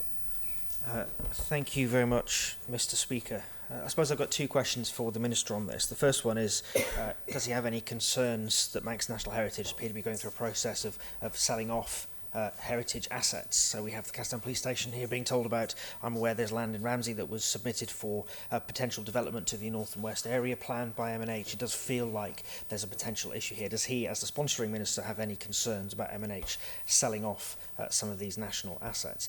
And the second question I have for him is, I'd like to thank him for acknowledging that this has to come through Tynwald. Does he not think it would be better to get Tynwald approval in principle for the sale, rather than getting right the way through to the end of the process, only to have Tynwald say, no, we're going to throw out a potential sale at the very last minute? Yeah. Thank you, Mr. Speaker. And I hear what the honourable member says, and I don't disagree. I think, but ultimately at this stage, clearly the process is to give those expressions of interest internally at this stage to see what would happen with that. But I take the honourable member's point. And on the broader question, as I say, it is up to the trustees of Manx National Heritage to decide how they feel that their estate is managed and looked at going forward. I don't have any particular concerns in that decision process, as long as it's done properly and done through the proper channels, as the honourable member has said, and ensure that any disposals that do take place, they are brought through Tynwald Court. Thank you. Mr Morehouse, supplementary. Thank you, Mr Speaker. In 2019, a public consultation on the future of the building showed strong public support for public access to be maintained. Is that something that's now going to be cast aside? And also in 2019, when plans were announced going forward, Manx National Heritage stated that it should be earmarked for public use. Again, is that something else that's been abandoned at this stage? Thank you, Mr Speaker. Minister to reply. Thank you, Mr Speaker. I don't necessarily think it's right to say that plans have been abandoned. I think it's just the reality of what the options are for the property. Clearly, through expressions of interest, it can stay within government in some form and it can be used, and there could be some level of public access depending on what that form is, then that will be welcome. But clearly, if the decision is made to dispose of the property and that is agreed by Tynwald, then it will be up to the new owners then ultimately how that building is used. It may well be that they provide some public access, but that will be the determination of the new owner. Thank you. Turn to question 12, calling the Honourable Member for Ramsey, Mr Hooper. Thank you very much, Mr Speaker. I'd like to ask the Minister for Enterprise whether the funding of technology such as payment terminals falls into the definition of regeneration in the Town and Village Regeneration Scheme 2024, and if so, how? Call the Minister for Enterprise to reply. Thank you, Mr Speaker, and I thank the Honourable Member for his question. The Town and Village Regeneration Scheme is focused on supporting business viability and growth within our local economy, and I'm grateful for Tynwald's support for the scheme at the last sitting. The provision of support for the introduction or improvement to technology, including, for example, payment terminals, can be considered to fall into the definition of regeneration within Section 3 of the scheme in a number of ways. Technology can improve the amenity of an area or specific business, supporting consumer experiences which are convenient, secure and inclusive. In turn, improving the consumer experience can stimulate demand, supporting an increase in footfall. And providing funding for new or improved technology as part of a broader package of assistance can encourage the establishment of new businesses and support the reduction of unoccupied premises in our city, towns and villages. In the information previously circulated to all honourable members in respect of an update on progress with the Access to Cash report recommendations, I confirmed that the Department would look to clarify further in guidance on this specific point, and I am happy to reaffirm that commitment here today. Mr Hooper. Thank you very much, Mr Speaker. It does feel that is somewhat of a tenuous link, but I am glad the Minister has managed to make a link nonetheless. The Minister said this scheme was approved in Tynwald last month. It was, but unfortunately the guidance available on the website still pertains to the previous Town and Village Regeneration Scheme, so this information about businesses being eligible actually isn't out there yet. The scheme, the guidance, it's all relating to 2019. I double-checked this morning. The question I've got for the Minister is previously in Tynwald he had highlighted that the support for payment terminals and technology was actually restricted to internal works to vacant business units only. And he did commit to going back and revising the guidance. It's been a number of weeks now. We haven't seen that revised guidance. So can the Minister confirm that that revision is going to be made and that the guidance and scheme is going to be published on the DFE website so businesses can actually apply for it? Minister to reply. Thank you, Mr Speaker. And absolutely I can confirm that that information is understood and there will be the possibility of making those changes within the guidance for occupied premises as well as vacant units. And my understanding is that the guidance is available in written, but I will just double check with what the honourable member is saying and making sure, of course, to ensure all honourable members that is visible to everybody. Thank you. Turn to question 13, calling the Honourable Member for Ramsey, Mr Hooper. Mr Morehouse, please take a seat. Mr Hooper, please ask your question. Thank you very much, Mr Speaker. I'd like to ask the Minister for Enterprise why no beneficial ownership information is required to be submitted for applications under the Town and Village Regeneration Scheme 2024. Call the Minister for Enterprise to reply. Thank you, Mr Speaker, and I thank the Honourable Member for his question. While specific requirements vary across schemes, all applications for financial assistance considered by the Department are subject to a range of checks and due diligence as a matter of course. In respect of the Town and Village Regeneration Scheme 2024, whilst there is no specific provision within the scheme which mandates an application to provide beneficial ownership information, there needs to be a degree of balance when considering the types of businesses and organisations likely to apply for support. Applicants in the main are expected to be small local businesses or local authorities, all of whom will have clear and simple structures. However, I do recognise that this is an area of difference when compared to other schemes, and I'm happy to review this further within the department. Super. Thank you very much, Mr. Speaker. I think it's fair to say that when this scheme came through, Tim Waldo was very concerned that the requirements in this scheme were very broad, actually, and as the Minister's just acknowledged, there are lots of gaps in terms of information the department is able to require, or in fact does require, when compared to other schemes which are also targeted at similar businesses. So can the Minister commit to not just reviewing the requirements for beneficial ownership information in the scheme, but also around the other information the department seeks when you look at this scheme compared to other financial assistance schemes the department runs? Minister to reply. Thank you, Mr. Speaker. And I know that obviously the honourable member raised some of these issues in the debate, and I know that officers have contacted him since asking him to engage in that process, and I will be willing to do so. As far as this particular scheme is concerned, of course, the original Town and Vision Town and TVRS scheme, it's easy to say that way, from 2019, which has already been alluded to, has been in place, and that beneficial ownership wasn't required in that process. So this has been a long-standing issue, but I accept what the honourable member is saying and happy to take that away. Mr Thomas. Just for the avoidance of doubt, Mr Speaker, can the Minister confirm that beneficial ownership and knowledge about beneficial ownership is important in the Isle of Man, and companies, even companies limited by guarantee that don't have beneficial owners, have to make statements about beneficial ownership, so that anything that's said in any way suggests we don't take beneficial ownership in the Isle of Man can unfortunately be used against us. So can the Minister confirm that beneficial ownership information is important and the government does everything it can to make sure that everybody complies with the beneficial ownership law? Minister to reply. Thank you, Mr. Speaker, and I'm happy to agree with the honourable member on that. And as I said in my original answer, there's a level of proportionality in this, in the sense of a small scheme, but I recognise what he's saying, and as I say, I have undertaken to take that forward. Thank you. Turn to question 14, calling the honourable member for Oncombe, Ms Edge. Thank you, Mr. Speaker. I'd like to ask the Minister for Health and Social Care how many unregistered providers of health and social care are estimated to be within scope for regulation and inspection. Thank you. For the Minister for Health and Social Care to reply. Thank you, Mr Speaker. I really thank the honourable member for her question today. Under the current legislation, the Regulation of Care Act, ROCA 2013, there are approximately 210 service providers registered for the Department's registration and inspection scheme.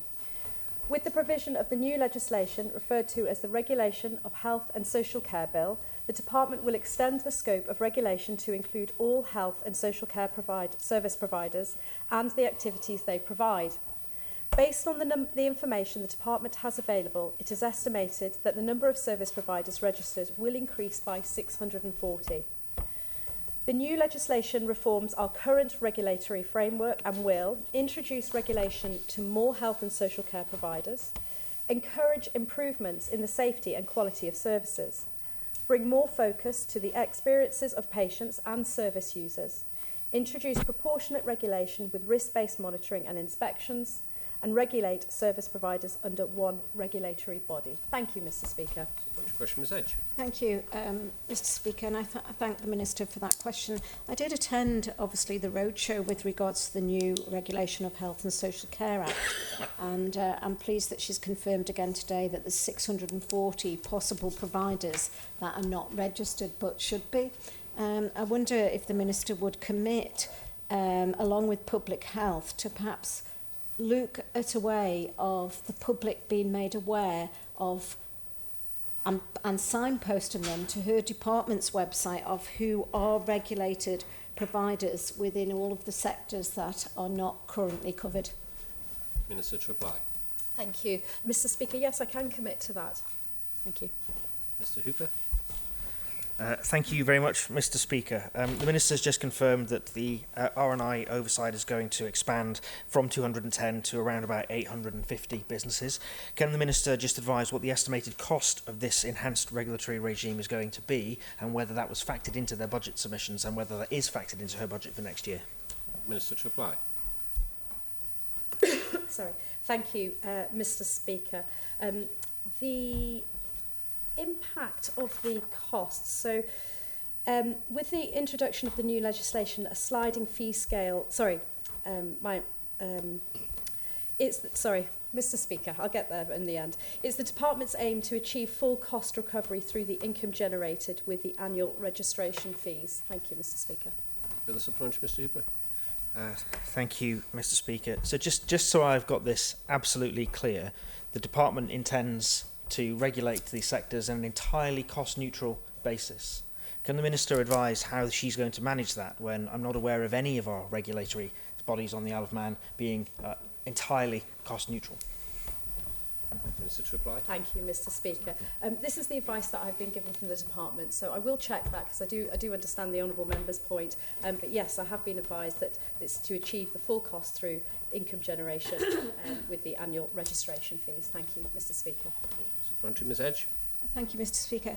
I wonder, would the Minister also, this new Regulation of Health and Social Care Act has not been a public consultation. Will she commit today to ensure that there is full public consultation on this and not just the road shows which are happening? I understand there's another one about to happen, but can she please commit? This is quite a serious change and piece of regulation that's going to impact clearly 640 businesses. So I do think it deserves that public consultation that has not been announced so far. Minister to reply. Thank you, Mr. Speaker. So the Department intends for the draft bill to enter the branches in May 2025, and at which time the work will also begin on the development of the secondary regulations. The Department will consult with the service providers and the public in respect of the secondary legislation. Thank you, Mr. Speaker. Final supplementary, Ms Edge. Thank you, Mr. Speaker. Could the Minister explain why the primary legislation and these significant changes are not being consulted on with the public? Minister to reply. Thank you, Mr. Speaker. The decision was taken that at first the workshops and the presentations would be done, and if something does derive from that we feel after we've completed those, then we will proceed with the consultation. But at the moment we're just completing that piece of work, and there's going to be online workshops as well that the public can access wider on the island. Thank you, Mr. Speaker. Question 15, call on the Honourable Member for Douglas East, Ms Farragher. I'd like to ask the Minister for Health and Social Care why in-person parent craft courses are no longer being offered to expectant mothers, upon what this decision is based, and what feedback about this decision her department has received. Thank you. And call on the Minister for Health and Social Care to reply. Thank you, Mr. Speaker. So maternity parent craft sessions are essential for educating and supporting expectant parents in preparation for childbirth and early parenthood. Until recently, these sessions had been conducted face-to-face, requiring physical attendance. However, feedback received from the users of the service was that there should be more accessible and flexible approach to this now. There are several factors supporting the transition to a video-based sessions. Parents can access the sessions at any time, anywhere, allowing partners or family members to participate more easily.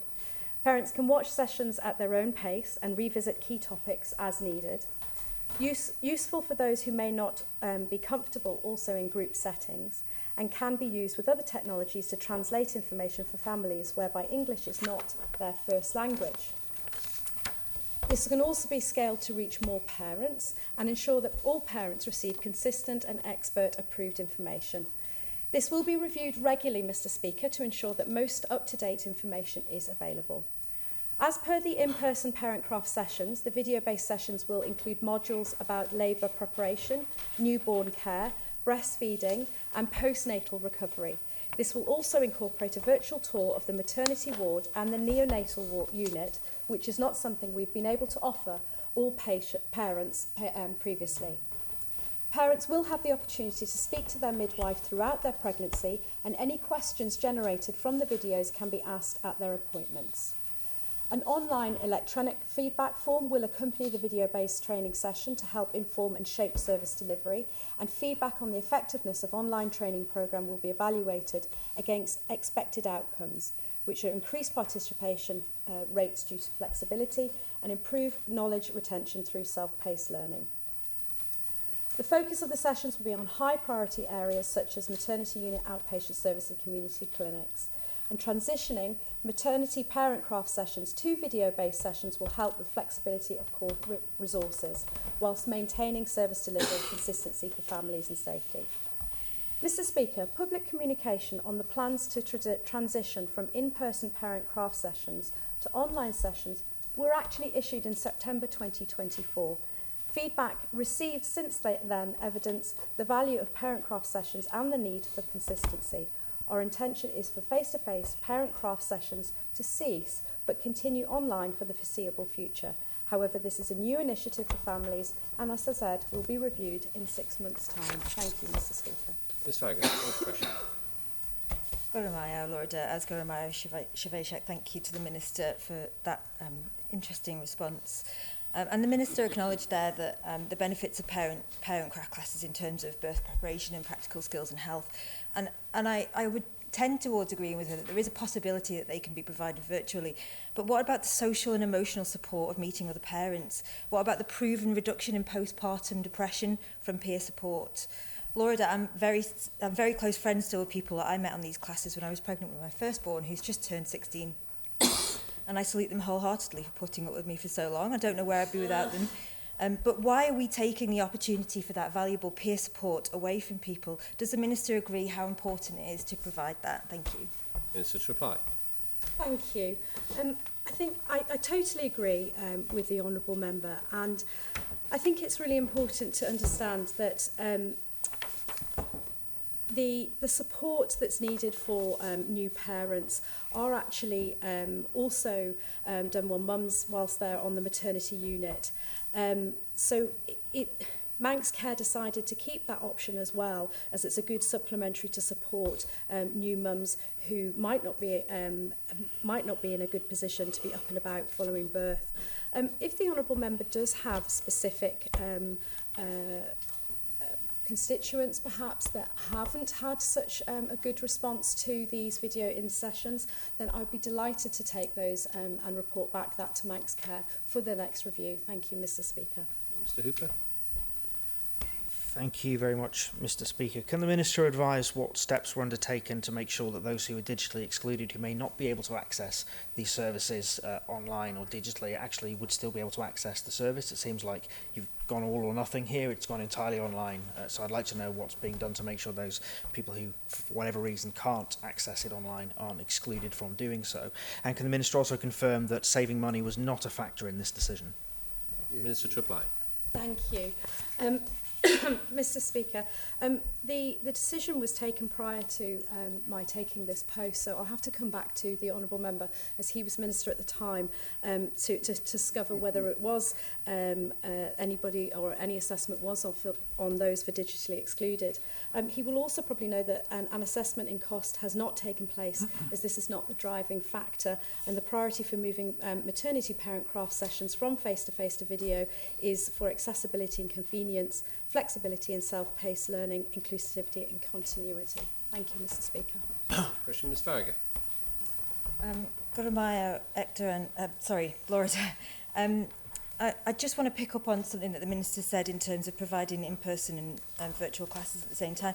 I think that people who are already struggling with mental health issues, which are quite prevalent during pregnancy as well as postpartum, might feel really quite pressured to attend the online version, and or that there might not be many people in attendance in the in person. So I would caution against providing both in order to ascertain which is most popular. But my question being, could the Minister explain a bit more about what the process was of choosing this particular service for AXING, other than as opposed to other services that are provided in this area? What was the actual process of that decision, and what the impact assessments were done on how that would impact each cohort? Thank you. Minister to reply. Thank you, Mr Speaker. I do not have that information. As I said, this was a decision that was taken prior to me taking the ministerial position, but I will come back to the Honourable House and to all members and give that information. Thank you, Mr Speaker. Question, Ms Edge. Thank you, Mr Speaker. And I thank the Minister for explaining how this service has gone to from face-to-face to face and video services. Can she confirm, is there any other services that we can expect to go this way without public consultation? It's really starting to broaden out the question. I didn't expect the Minister to report that information with a... I do not have that information, Mr Speaker. Thank you. Mrs Court, Thank you, Mr Speaker. And from experience, parent craft is much more than an online learning course. But I'd like to ask the Minister, was there a drop in participation that prompted the decision to go online? Thank you. Minister to reply. I can check that information, Mr Speaker, and come back to the Honourable Member.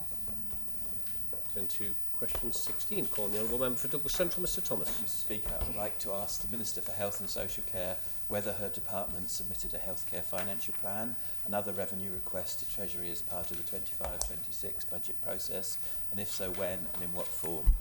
The Minister for Health and Social Care to reply. Thank you, Mr Speaker. I can confirm that the Department did submit a document with the title of Financial Plan 2025 to 26 to the Treasury on the 16th of September 2024. Preparation for this submission within Manx Care had started prior to the Treasury announcing that there would be a move away from departments submitting financial plans for 25-26, as we have done the previous 2 years, and instead revert back to an exceptional revenue bid submission process. As a result, the document was partly prepared, and so the department requested that a financial plan format would still be acceptable for the 25-26 budget planning process. It was confirmed that Manx Care might choose to submit a financial plan to the DHSC, but that they should be working to the previously published mandated figure within the Pink Book, and that their revenue tables should reflect this number. Thank you, Mr Speaker. On to Mr Thomas.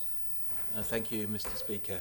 So, as part of a written answer from the Treasury Minister, there was a clear statement that as part of the 25-26 budget process, the government departments, boards and officers were not requested to provide financial plans, and as such, none were received, and so therefore they can't be published. So there seems to be a straight contradiction there. So can the Minister undertake to provide this information to this place, and also the information of the financial plan and its existence, and also do whatever's necessary to make sure that we don't have contradictory statements between Treasury's recollection and the Department of Health and Social Care's recollection? Minister to reply. Thank you, Mr Speaker. As I said in my original answer, that the Department did submit a document with the title of Financial Plan, and that was because it was before the announcement that Treasury made. I have been in conversations with the Treasury, and Treasury will publish the revenue bid following the budget in 2 weeks' time. Thank you, Mr Speaker. Mr Hooper, supplementary. Thank you, Mr Speaker. I was actually going to ask around publication of the financial plans, because Treasury obviously in their written answer have confirmed they don't have it. They're not interested in it, fine. But actually what I'd question then is, this obviously then is a document that still belongs to the Minister. If it hasn't formed part of the budget process, as the Treasury Minister has confirmed to Tynwald in his written answer that it didn't, can the Minister publish it today? There's no reason to wait till after the budget if the Treasury have confirmed it did not form part of the budget process. Minister to reply. Well, I would say that it does form part of the budgetary process. As I said, it is a document that was... This Treasury said it didn't. Order. Allow the Minister to... It is a document that was partly prepared, and so the Department requested that the financial plan format will still be acceptable. Thank you, Mr Speaker. Dr Allinson, supplementary question. Thank you very much, Mr Speaker. And will the Honourable Member accept that the target dates for submissions of revenue business cases was given as the 30th of August 2024, which also accepts that in August last year all departments were informed that revenue bids would only be considered if they were extraordinary circumstances due to financial pressures, and would she agree that on the 13th of September 2024 Treasury was confirmed that her department would be submitting a single business case in relating to the Manx Care mandate with extracts from Manx Care's financial plan, and this was submitted on the 16th of September, some way after the original submission date? Thank you. Minister to reply. Thank you, Mr Speaker. I can confirm that, yes. Mr Thomas, supplementary. Believe it today. Mr Hooper, supplementary. Thank you very much, Mr Speaker. So again, we've just heard from the Treasury Minister that this really wasn't part of the budget process. So again, in line with the Treasury Minister's written answer and the Treasury Minister's statement just now that this was all happening after all of his budget deadlines, it is clear the Treasury don't consider this to be part of the budget. Can the Minister publish this financial plan that was put to the Treasury, that the Treasury have now confirmed isn't part of the budget process and therefore doesn't need to be withheld from the public until after the budget? Minister to reply. Thank you, Mr. Speaker. Or I'll publish As far as I'm concerned, this is a document that obviously it was, as I said, titled the Financial Plan for 25-26. I understand what the Honourable Member is frustrated about seeing this document. It's part of something, as I've said, it will be published in 2 weeks' time by the Treasury. Thank you, Mr. Speaker. Please tell them the truth. Supplementary, Ms Edge. Thank you, Mr. Speaker. And I thank the Minister. Clearly, you know, a lot of this has gone on again before her time. However, we are going to Tynwald to debate the budget, and we haven't got all of the financial detail there. Yeah. And I do believe, for full transparency and for full proper debate around Manx Care, particularly the mandate and matching operational requirements, that we do need that information published. So I give the member, the Minister, the opportunity to go away and ensure that we've got all of the facts and figures that we require for the budget to be debated properly in Tynwald. Thank you, Mr. Speaker. Minister to reply. Thank you, Mr. Speaker. Absolutely, and I completely agree with the Honourable Member that this is an extremely important for Honourable Members during the budget process to be assured that the budget is accurate for the mandate and the operational plan, which is why there's ongoing work is being done. And as I said, we have today a briefing whereby we will start. Sorry, I'm being interrupted here, Mr. Speaker. You have the floor, Minister. Please complete your answer. As I said, we are working on the mandate and the operational plan and obviously the financial plan. Those three documents will align and we will be working with Honourable Members and being open and transparent about that. Thank you, Mr. Speaker. To question 17, calling the Honourable Member for Arbroath Town Malone, Mr Morehouse. Thank you, Mr. Speaker. I'd like to ask the Minister for Infrastructure that a timeline is in place to make driving licences available in the form of a smartphone app. Thank you. Call the Minister for Infrastructure to reply. Thank you, Mr. Speaker. Driver and vehicle services are currently being reviewed as part of a wider project looking at digitising driving and vehicle records to enable people to manage their own records. A work stream of the project will consider the introduction of a mobile or digital driving licence, but at present there is no timeline in place as to when digital driving licences will be available. Thank you, Mr. Speaker, and thank you, Minister. Is this being developed centrally, or are DOI taking the lead in this area? Thank you, Mr. Speaker. Minister to reply. Thank you, Mr. Speaker. I don't have that information with me, but I can undertake to find it and come back to the Honourable Member. Mr Thomas, supplementary. Thank you very much. I think it was previously advised that this project was being funded from the Digital Fund. I think that was probably a couple of years ago, 1.5 years ago now. Can the Minister confirm that this is the vehicle licensing project is a funded project, and also can she advise when that project started? Minister to reply. Thank you, Mr. Speaker.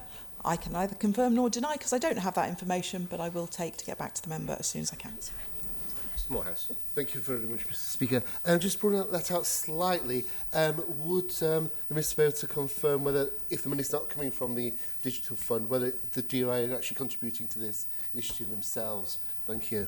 Minister to reply. Thank you, Mr. Speaker. In the last 30 seconds, I still don't have the information about where this is funded from, but I will undertake to get back to the Honourable Member with an answer to his question. Question 18, calling the Honourable Member for Douglas Central, Mr Thomas. Thank you, Mr Speaker. I asked the Minister for Infrastructure whether her department submitted an infrastructure financial plan and other revenue requests to Treasury as part of the 25-26 budget process, and if so, when and in what form? On the Minister for Infrastructure to reply. Thank you, Mr. Speaker. The Treasury did not seek submission of financial plans as part of the 25-26 budget process, and accordingly no submission was made by the Department of Infrastructure. Revenue bids were submitted in accordance with directions issued by Treasury, with submissions being made early in September 2024. Mr Thomas. Thank you very much, Mr Speaker, and to the Minister for that helpful information which can be put into the general pot for analysis of this in the budget debate and process. Can the Minister advise in respect of how useful it would be for members and the public to look at the island plan and the annual departmental plan to have information about what resources the Department of Infrastructure has requested and has and how they link to the objectives in the island plan and the departmental plan. I don't think the island plan's about budgets, but Minister. Thank you, Mr. Speaker. I can't really comment on going back and to the island plan. As the former minister will be aware, all departments are working to their targets within the island plan, and so my department is doing exactly the same. I think this current situation reflects that there has been a shift in how we interact with Treasury.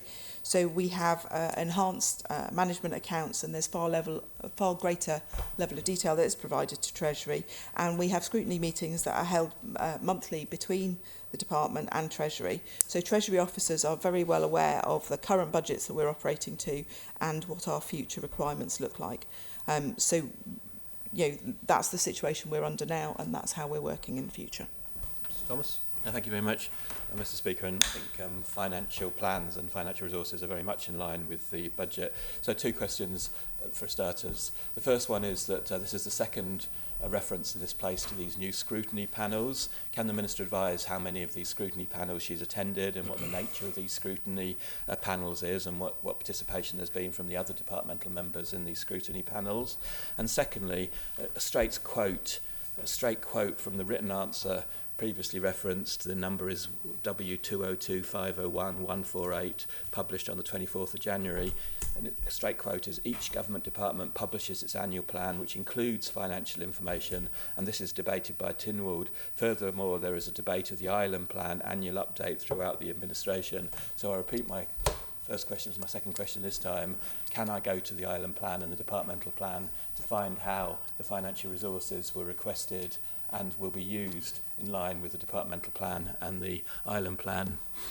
Minister to reply. Thank you. I can confirm I haven't attended any scrutiny panels. They are carried out by officers within my department in the main. As to the island plan and the elements of that, I'm not in a position to comment about it today. This wasn't what this question was about, Mr. Speaker. Mr. Thomas, supplementary. Thank you very much, Mr. Speaker.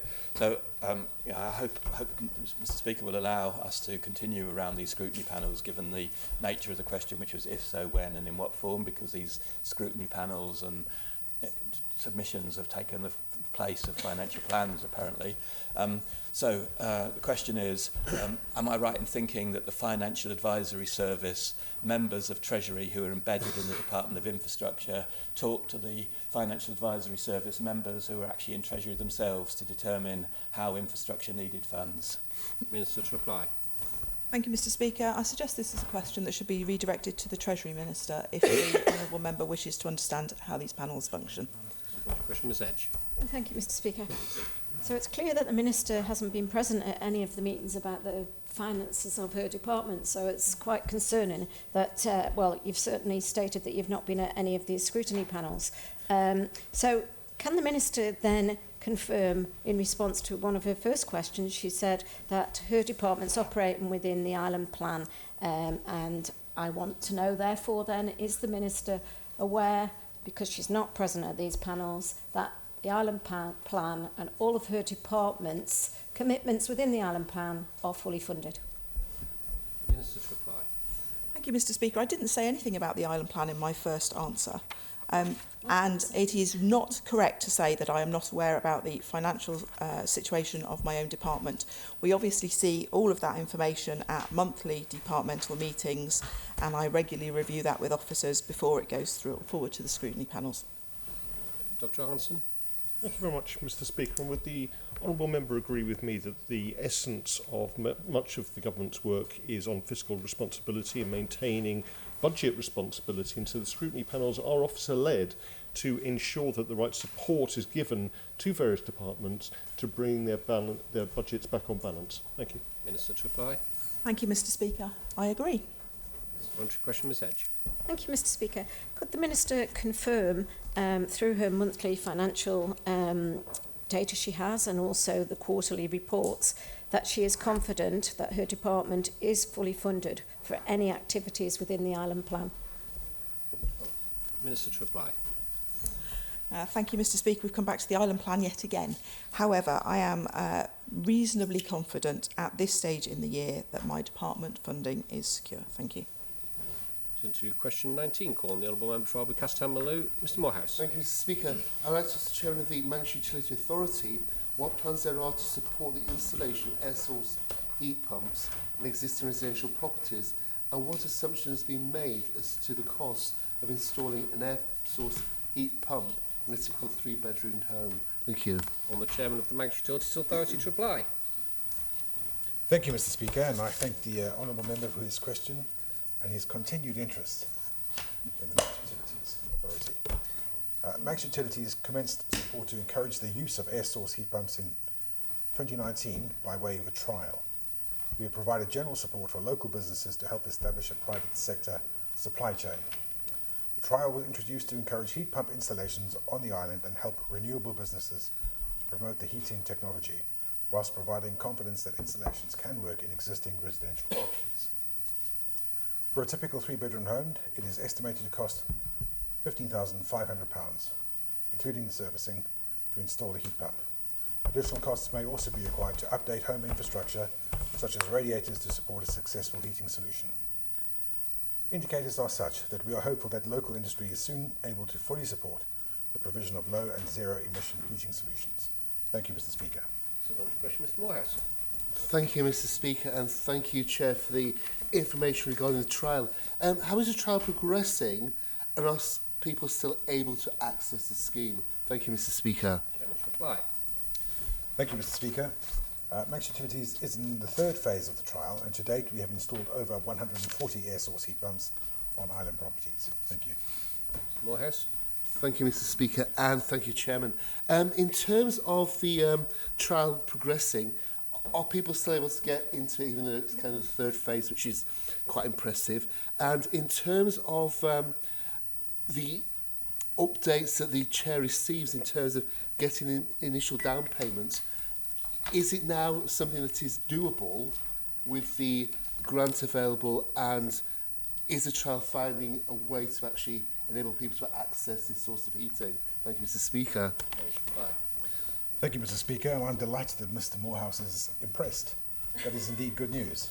The leasing scheme has enabled heat pump technology to be affordable, and the initial down payment is only 5%. Thank you. Mr Thomas, supplementary. Thank you very much, Mr. Speaker. And I should declare that I'm one of the 140 trial participants. So, can the chair confirm that that the trial is based on quite a long period of payment as well as an initial down payment, and that includes servicing, and that full information is available about the scheme in public. Also, though, just to be careful from hairs running from the last question, I'm not aware of any grants that are available. Can the chair advise when the Manx Utilities Authority and actually expects to get grants finally available from government? Because I know it's been discussed for months, if not years now, actually having grants from government to enable people to participate in this trial and an extended version of it. Thank you, Mr. Speaker, and I'm delighted that Mr. Thomas is one of our recipients. Always good to have feedback. He's correct in saying that the time period of paying it back is over probably about 10 years. And insofar as grants, well, that would be for DEFRA to be consulted. Thank you. Ms. Edge. Thank you, Mr. Speaker. I was brought to ask a question with regards to the same, with regards to grants. I'd be concerned if we're giving grants out to one particular sector within the island. So can the Chair please confirm that there are no grants being handed out? It is a loan facility and over a 10-year payback.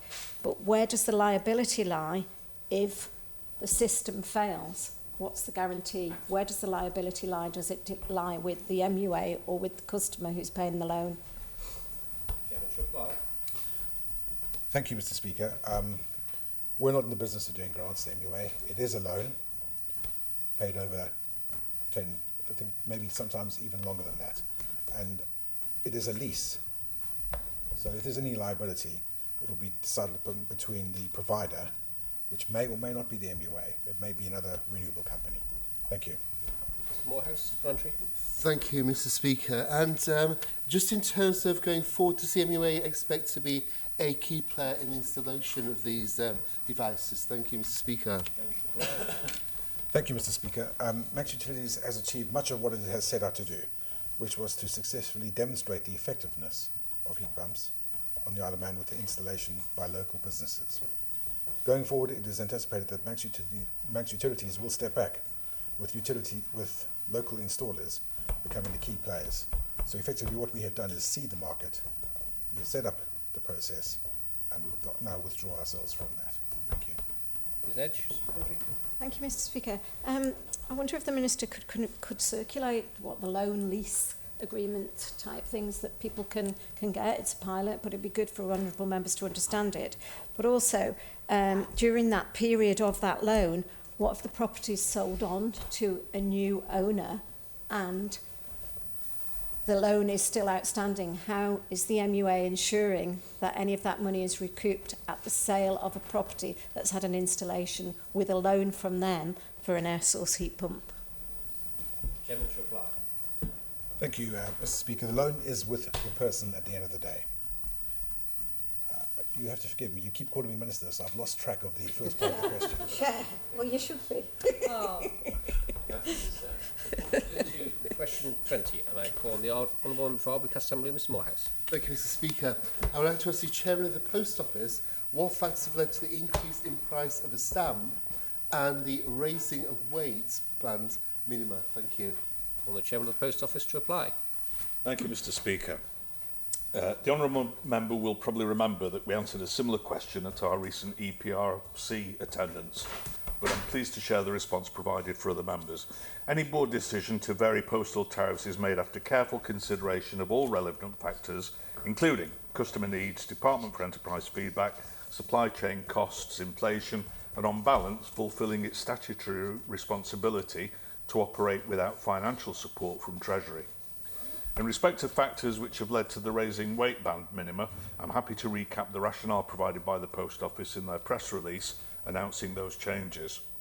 Whilst reviewing tariffs, Isle of Man Post Office also considered opportunities for tariff simplification to make it easier for our customers to identify postal tariffs. For letters and parcels, minimum weight remains unchanged. For large letters, a single tariff replaced a four-step structure.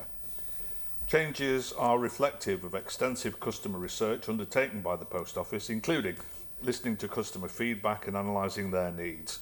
This research-driven approach ensures that Isle of Man Post Office's pricing adjustments are aligned with customer expectations and market demands. Thank you, Mr. Speaker. Thank you, Mr. Speaker, and thank you, Chairman.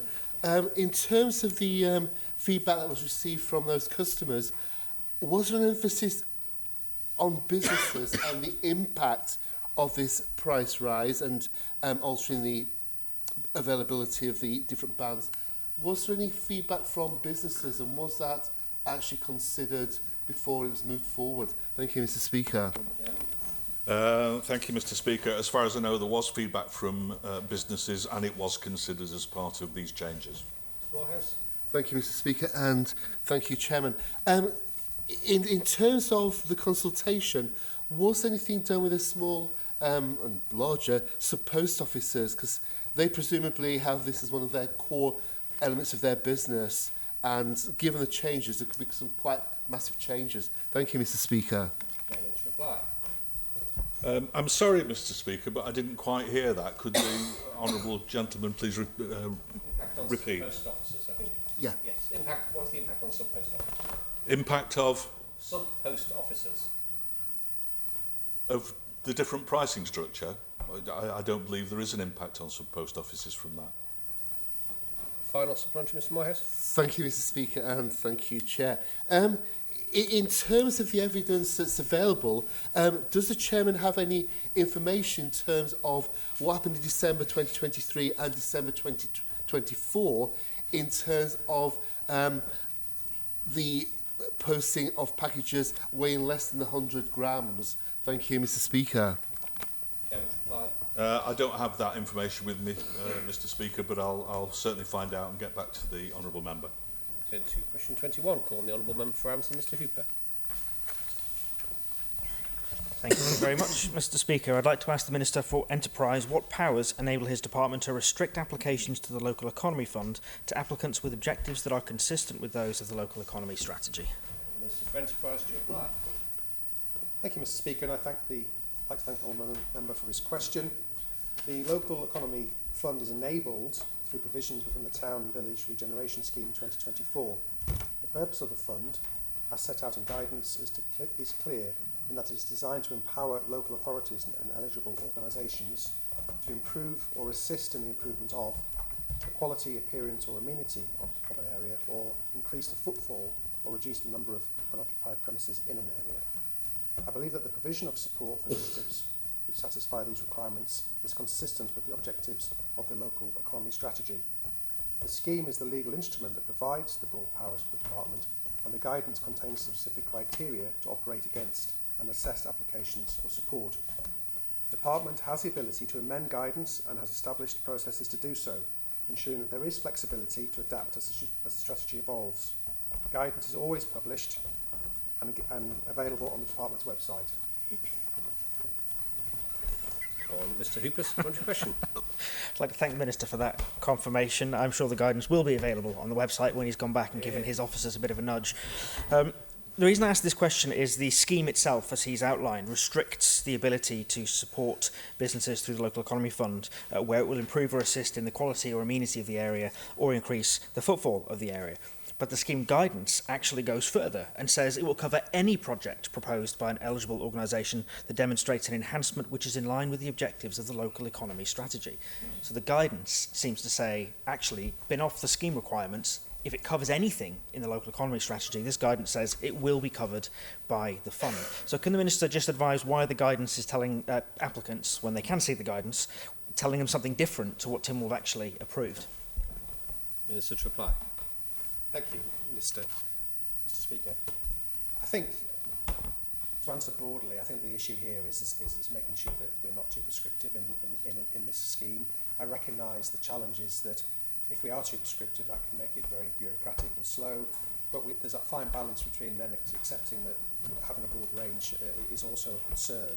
So I think the challenge with the scheme like this is it's a case of until we actually launch it and see who actually applies, we can then potentially adjust accordingly, but we should always have the ability to assess every application. And if there is an application, for example, that requires more funding than is in the existing scheme, then obviously we would use our normal processes and structures and via Treasury to ensure that these things are properly assessed. Mr Hooper, supplementary. Thank you very much, Mr Speaker. I think that kind of gets to the nub of the issue here. The Minister came to Tynwald and asked for Tynwald to approve a scheme that had some very narrow objectives, which were around improving footfall and improving the amenity or quality and appearance of an area. That's what the law says that he brought to Tynwald. But actually the guidance he's issuing says, actually, you can do those things and more. Well, that's the bit I'm confused about, because you didn't ask Tynwald for approval to support the entirety of the Local Economy Strategy. May have been a good idea to, it may have been a better scheme, but he didn't ask for that. So can the Minister then really confirm why the guidance is doing something that he didn't ask Tynwald to do? Why is he going further than what he came to Tynwald with? And actually, is that supported? So if that is challenged by an applicant in court, will that stand up? Minister to reply. Thank you, Mr Speaker. And I think I'll just refer back to my previous answer. And in some ways, again, this is very much about looking at each application as it stands and comparing it within the framework of the scheme, taking into account that actually we don't always know what the breadth of the scheme could come forward, and it could be that a particular plan comes forward that we agree with that doesn't exactly fit into a subscribed area, and that's where it's very difficult. So I think we should always have the ability, accepting the guidance and the scheme and accepting the work we do on a day-to-day basis in the department and the structures we have in place, to look at each application on its own merits against the criteria that we've traditionally always assessed against. Thank you. Ms Edge, supplementary question. Thank you, Mr Speaker. I'm quite concerned about the comments that have just come from the Minister there. It sounds like there's out-of-rule applicants that can get funding from his department on a day-to-day basis. So can the Minister confirm if an application comes forward that's not quite in the scheme, doesn't quite fit, who makes that ultimate decision as to whether an individual or an organisation can be funded, and where conflicts are checked, where financials are checked, etc., and to ensure complete transparency around that process and there's no conflicts with officers or anyone in the department? Minister to reply. Thank you, Mr. Speaker. So, the local economy strategy includes about 39 objectives, and it's defined into 20 strategic goals and 3 policy pillars. So, strategic goals, including within the infrastructure and place management pillar, include requirements to transform underutilised and vacant spaces, invigorate high streets and catalyse vibrancy, and encourage town centre regeneration. So, and the actual scheme itself, the 24 scheme, enables the local economy fund to be in place. But like I say, this is on a case-by-case basis. So any application that comes into us will have to adhere to a set of criteria that is very strict. And that is what the department does. That's what we do through our enterprise support schemes. And that's what we also then publish annually for everyone to see what applications have come in. So I'm confident that the structures are in place that we need to have in place, but always take into account there has to be a level of flexibility, because we don't know exactly what schemes would come forward within the sort of the umbrella potentially of what is potentially available. Thank you. Mr. Thomas. Thank you very much. Just for clarity then, because I think Minister Hooper at the time was very open about this in respect to the island infrastructure scheme. Can the Minister confirm that in actual fact the budget for the town and country regeneration scheme is unlimited? Because the budget is only mentioned in connection with the received strategy, firstly, and secondly, that the unlimited budget can be spent entirely at the discretion of the department, because the guidance can be amended at any time. Minister to reply. Thank you, Mr. Speaker. Part 6 of the scheme in the guidance sets out the range of information which the department must publish to serve as guidance for how it will exercise its powers under the scheme. Listed in this subsection are both requirements to set out the levels of assistance available and the circumstances in which the Treasury concurrence is required. As set out in the guidance which was circulated to honourable members, any offer of a financial assistance over £100,000 requires Treasury concurrence. This is a similar approach used to the department's main financial assistance schemes. Thank you. Supplementary question, Ms Edge. Thank you, Mr. Speaker. I think we only need one department in government. It's Treasury, it sounds like. My question to the Minister is, can he please circulate what the set criteria is that the decisions made by? Can that be circulated to honourable members? I know we've had other information circulated. I don't believe we've had that. And then obviously on the infrastructure scheme, and you've said you have to go to Treasury for anything over 100k. Can the Minister circulate what the return on investment is for anything that has already gone out? Minister to reply. Thank you, Mr. Speaker. Well, I think all the information that the honourable member is asking is already in the public domain, and I'm happy to signpost again to that and all the guidance around that. And as far as the any return on investment, as I say, the department publishes annually its enterprise support under the Enterprise Support Act, and it sets out all of the funding that the department has spent and the returns on that. Thank you. Supplementary, Mr. Hooper. Thank you very much, Mr. Speaker. I think the Minister is slightly missing the point here. So the scheme that came to Tynwald was very clear. It was quite broad, and it talked only about regenerating a local area, so increasing footfall or improving amenity. It was quite specific. The department has then gone further and published guidance which requires that applicants to this scheme also adhere to the local economy strategy. Now, that isn't something that Tynwald was asked about. So the scheme that came to Tynwald wasn't, there's no requirement in there for it to also support the local economy strategy. And the reason that's important is because there are things in that strategy that don't seem to tie into the objectives of the scheme. So, for example, encouraging consumer choice is in there as an objective. It's a very admirable thing to do, but that isn't really about regenerating our high streets. And so you've got an issue now where applicants are being told you're going to be assessed against this strategy, which does other things, not just regenerating our high streets. And that's a question that I don't think the Minister's answered. Why is the department doing that? Because that isn't what he came to Tynwald and talked about. That isn't what he asked for permission to do from Tynwald. And actually now you've got a conflict. Are people going to be applying for things that will regenerate the high street that may be turned down by his department because they don't tick some of the other boxes in his local economy strategy? Minister to reply. Thank you, Mr Speaker.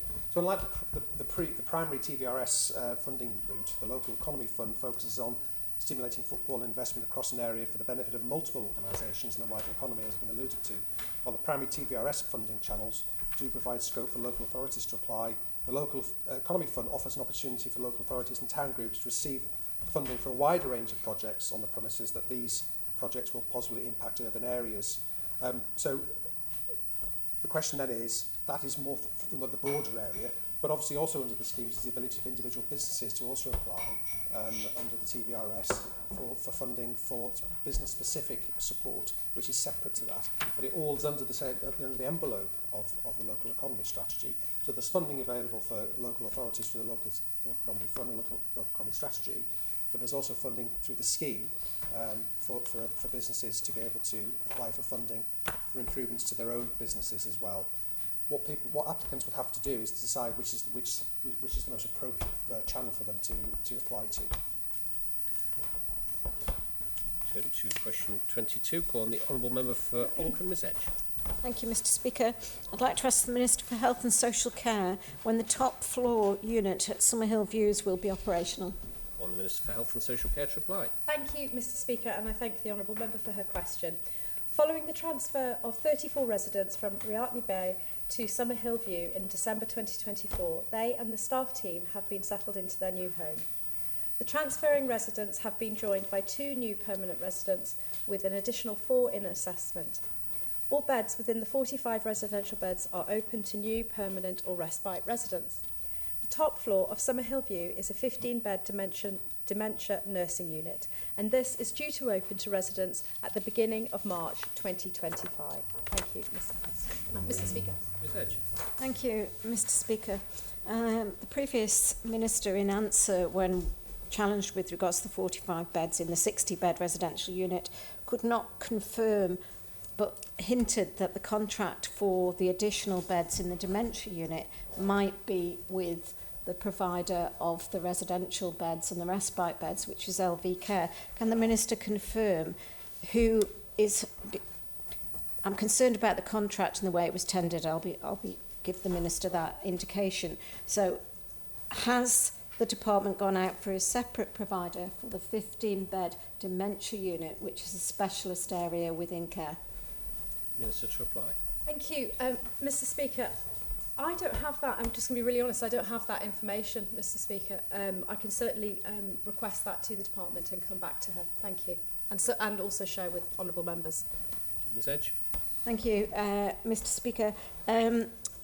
Is the Minister aware that there's an expectation that any patients currently in dementia units which are operated by private providers could possibly be transferred there as Manx Care patients for that dementia care? Minister to reply.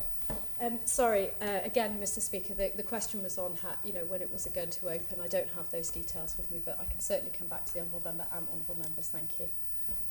Final chance, Ms Edge. Thank you, Mr Speaker, and I appreciate the Minister hasn't got all that information. Can the Minister confirm, since the unit opened last year and the whole top floor has been empty for nearly a year, what the costs have been to her department or to Manx Care? Minister to reply.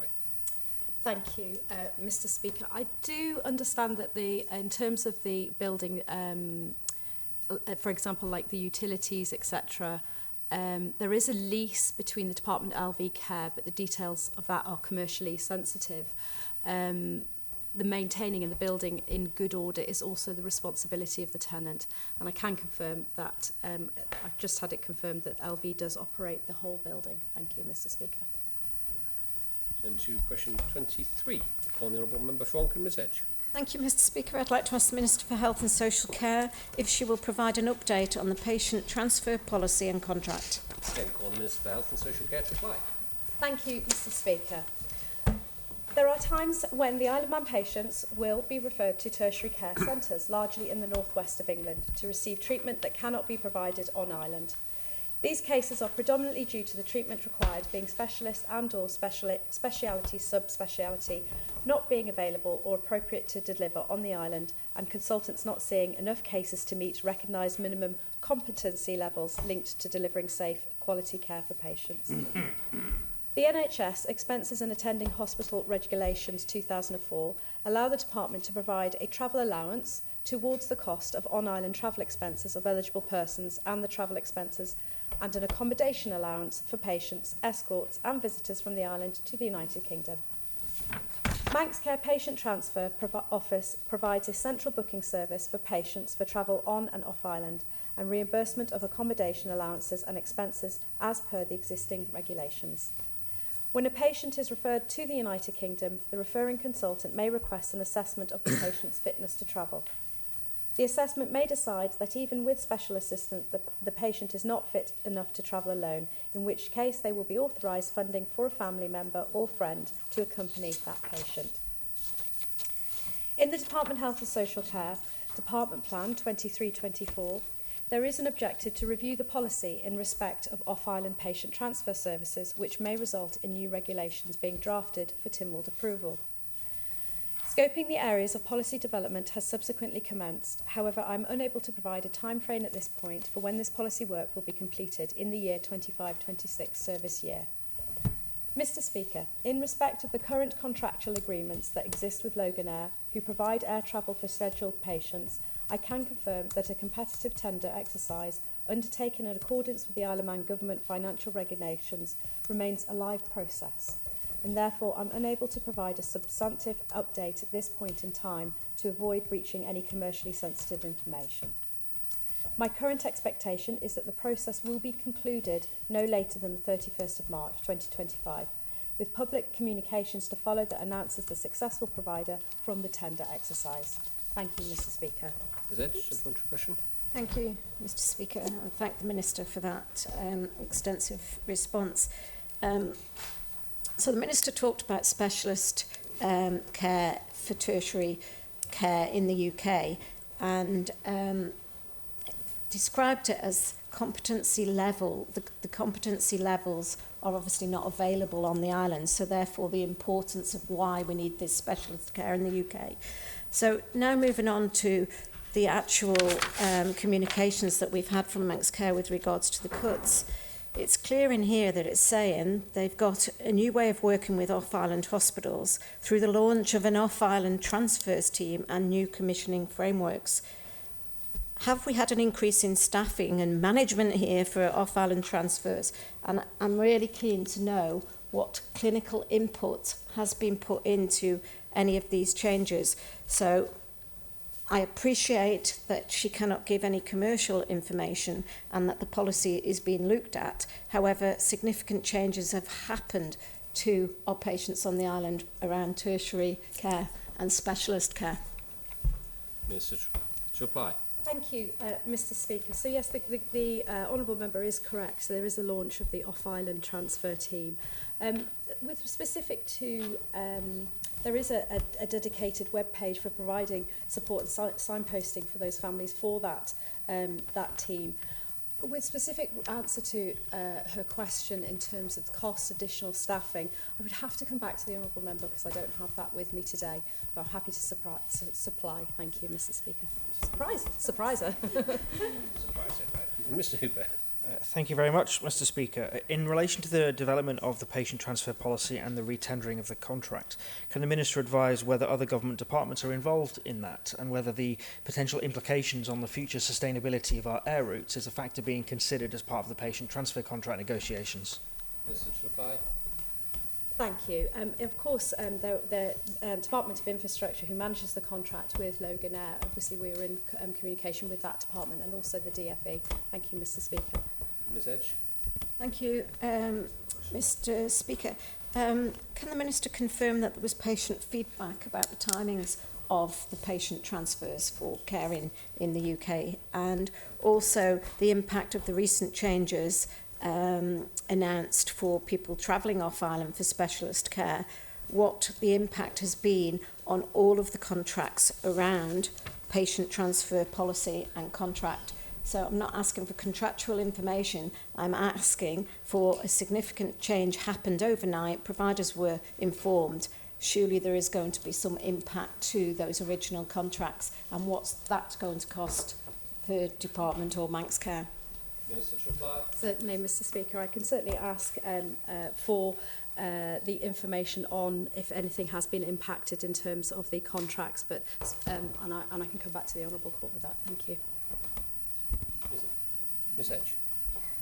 So, just finally, the question I asked was with regards to patient feedback, users of patient transfer and policy, and clearly it sounds like the Department for Enterprise might be negotiating on airlines, but has anybody actually spoken to patients to establish what the key issues are before a new patient transfer policy comes forward and that contract is awarded? Minister to reply. Thank you, Mr. Speaker. So I can confirm that when obviously we're reviewing the off-island patient transfer policy, the Department will undertake a consultation and engagement, and this will include professional bodies and members of the general public as well, which is really important what the Honourable Member is asking. Thank you, Mr. Speaker. All members, that concludes the order paper before us this morning. The consideration of clauses of the Statute Law Revision Bill will be held over to a future occasion. The House is then adjourned until its next sitting on the 11th of February in our own chamber. Thank you.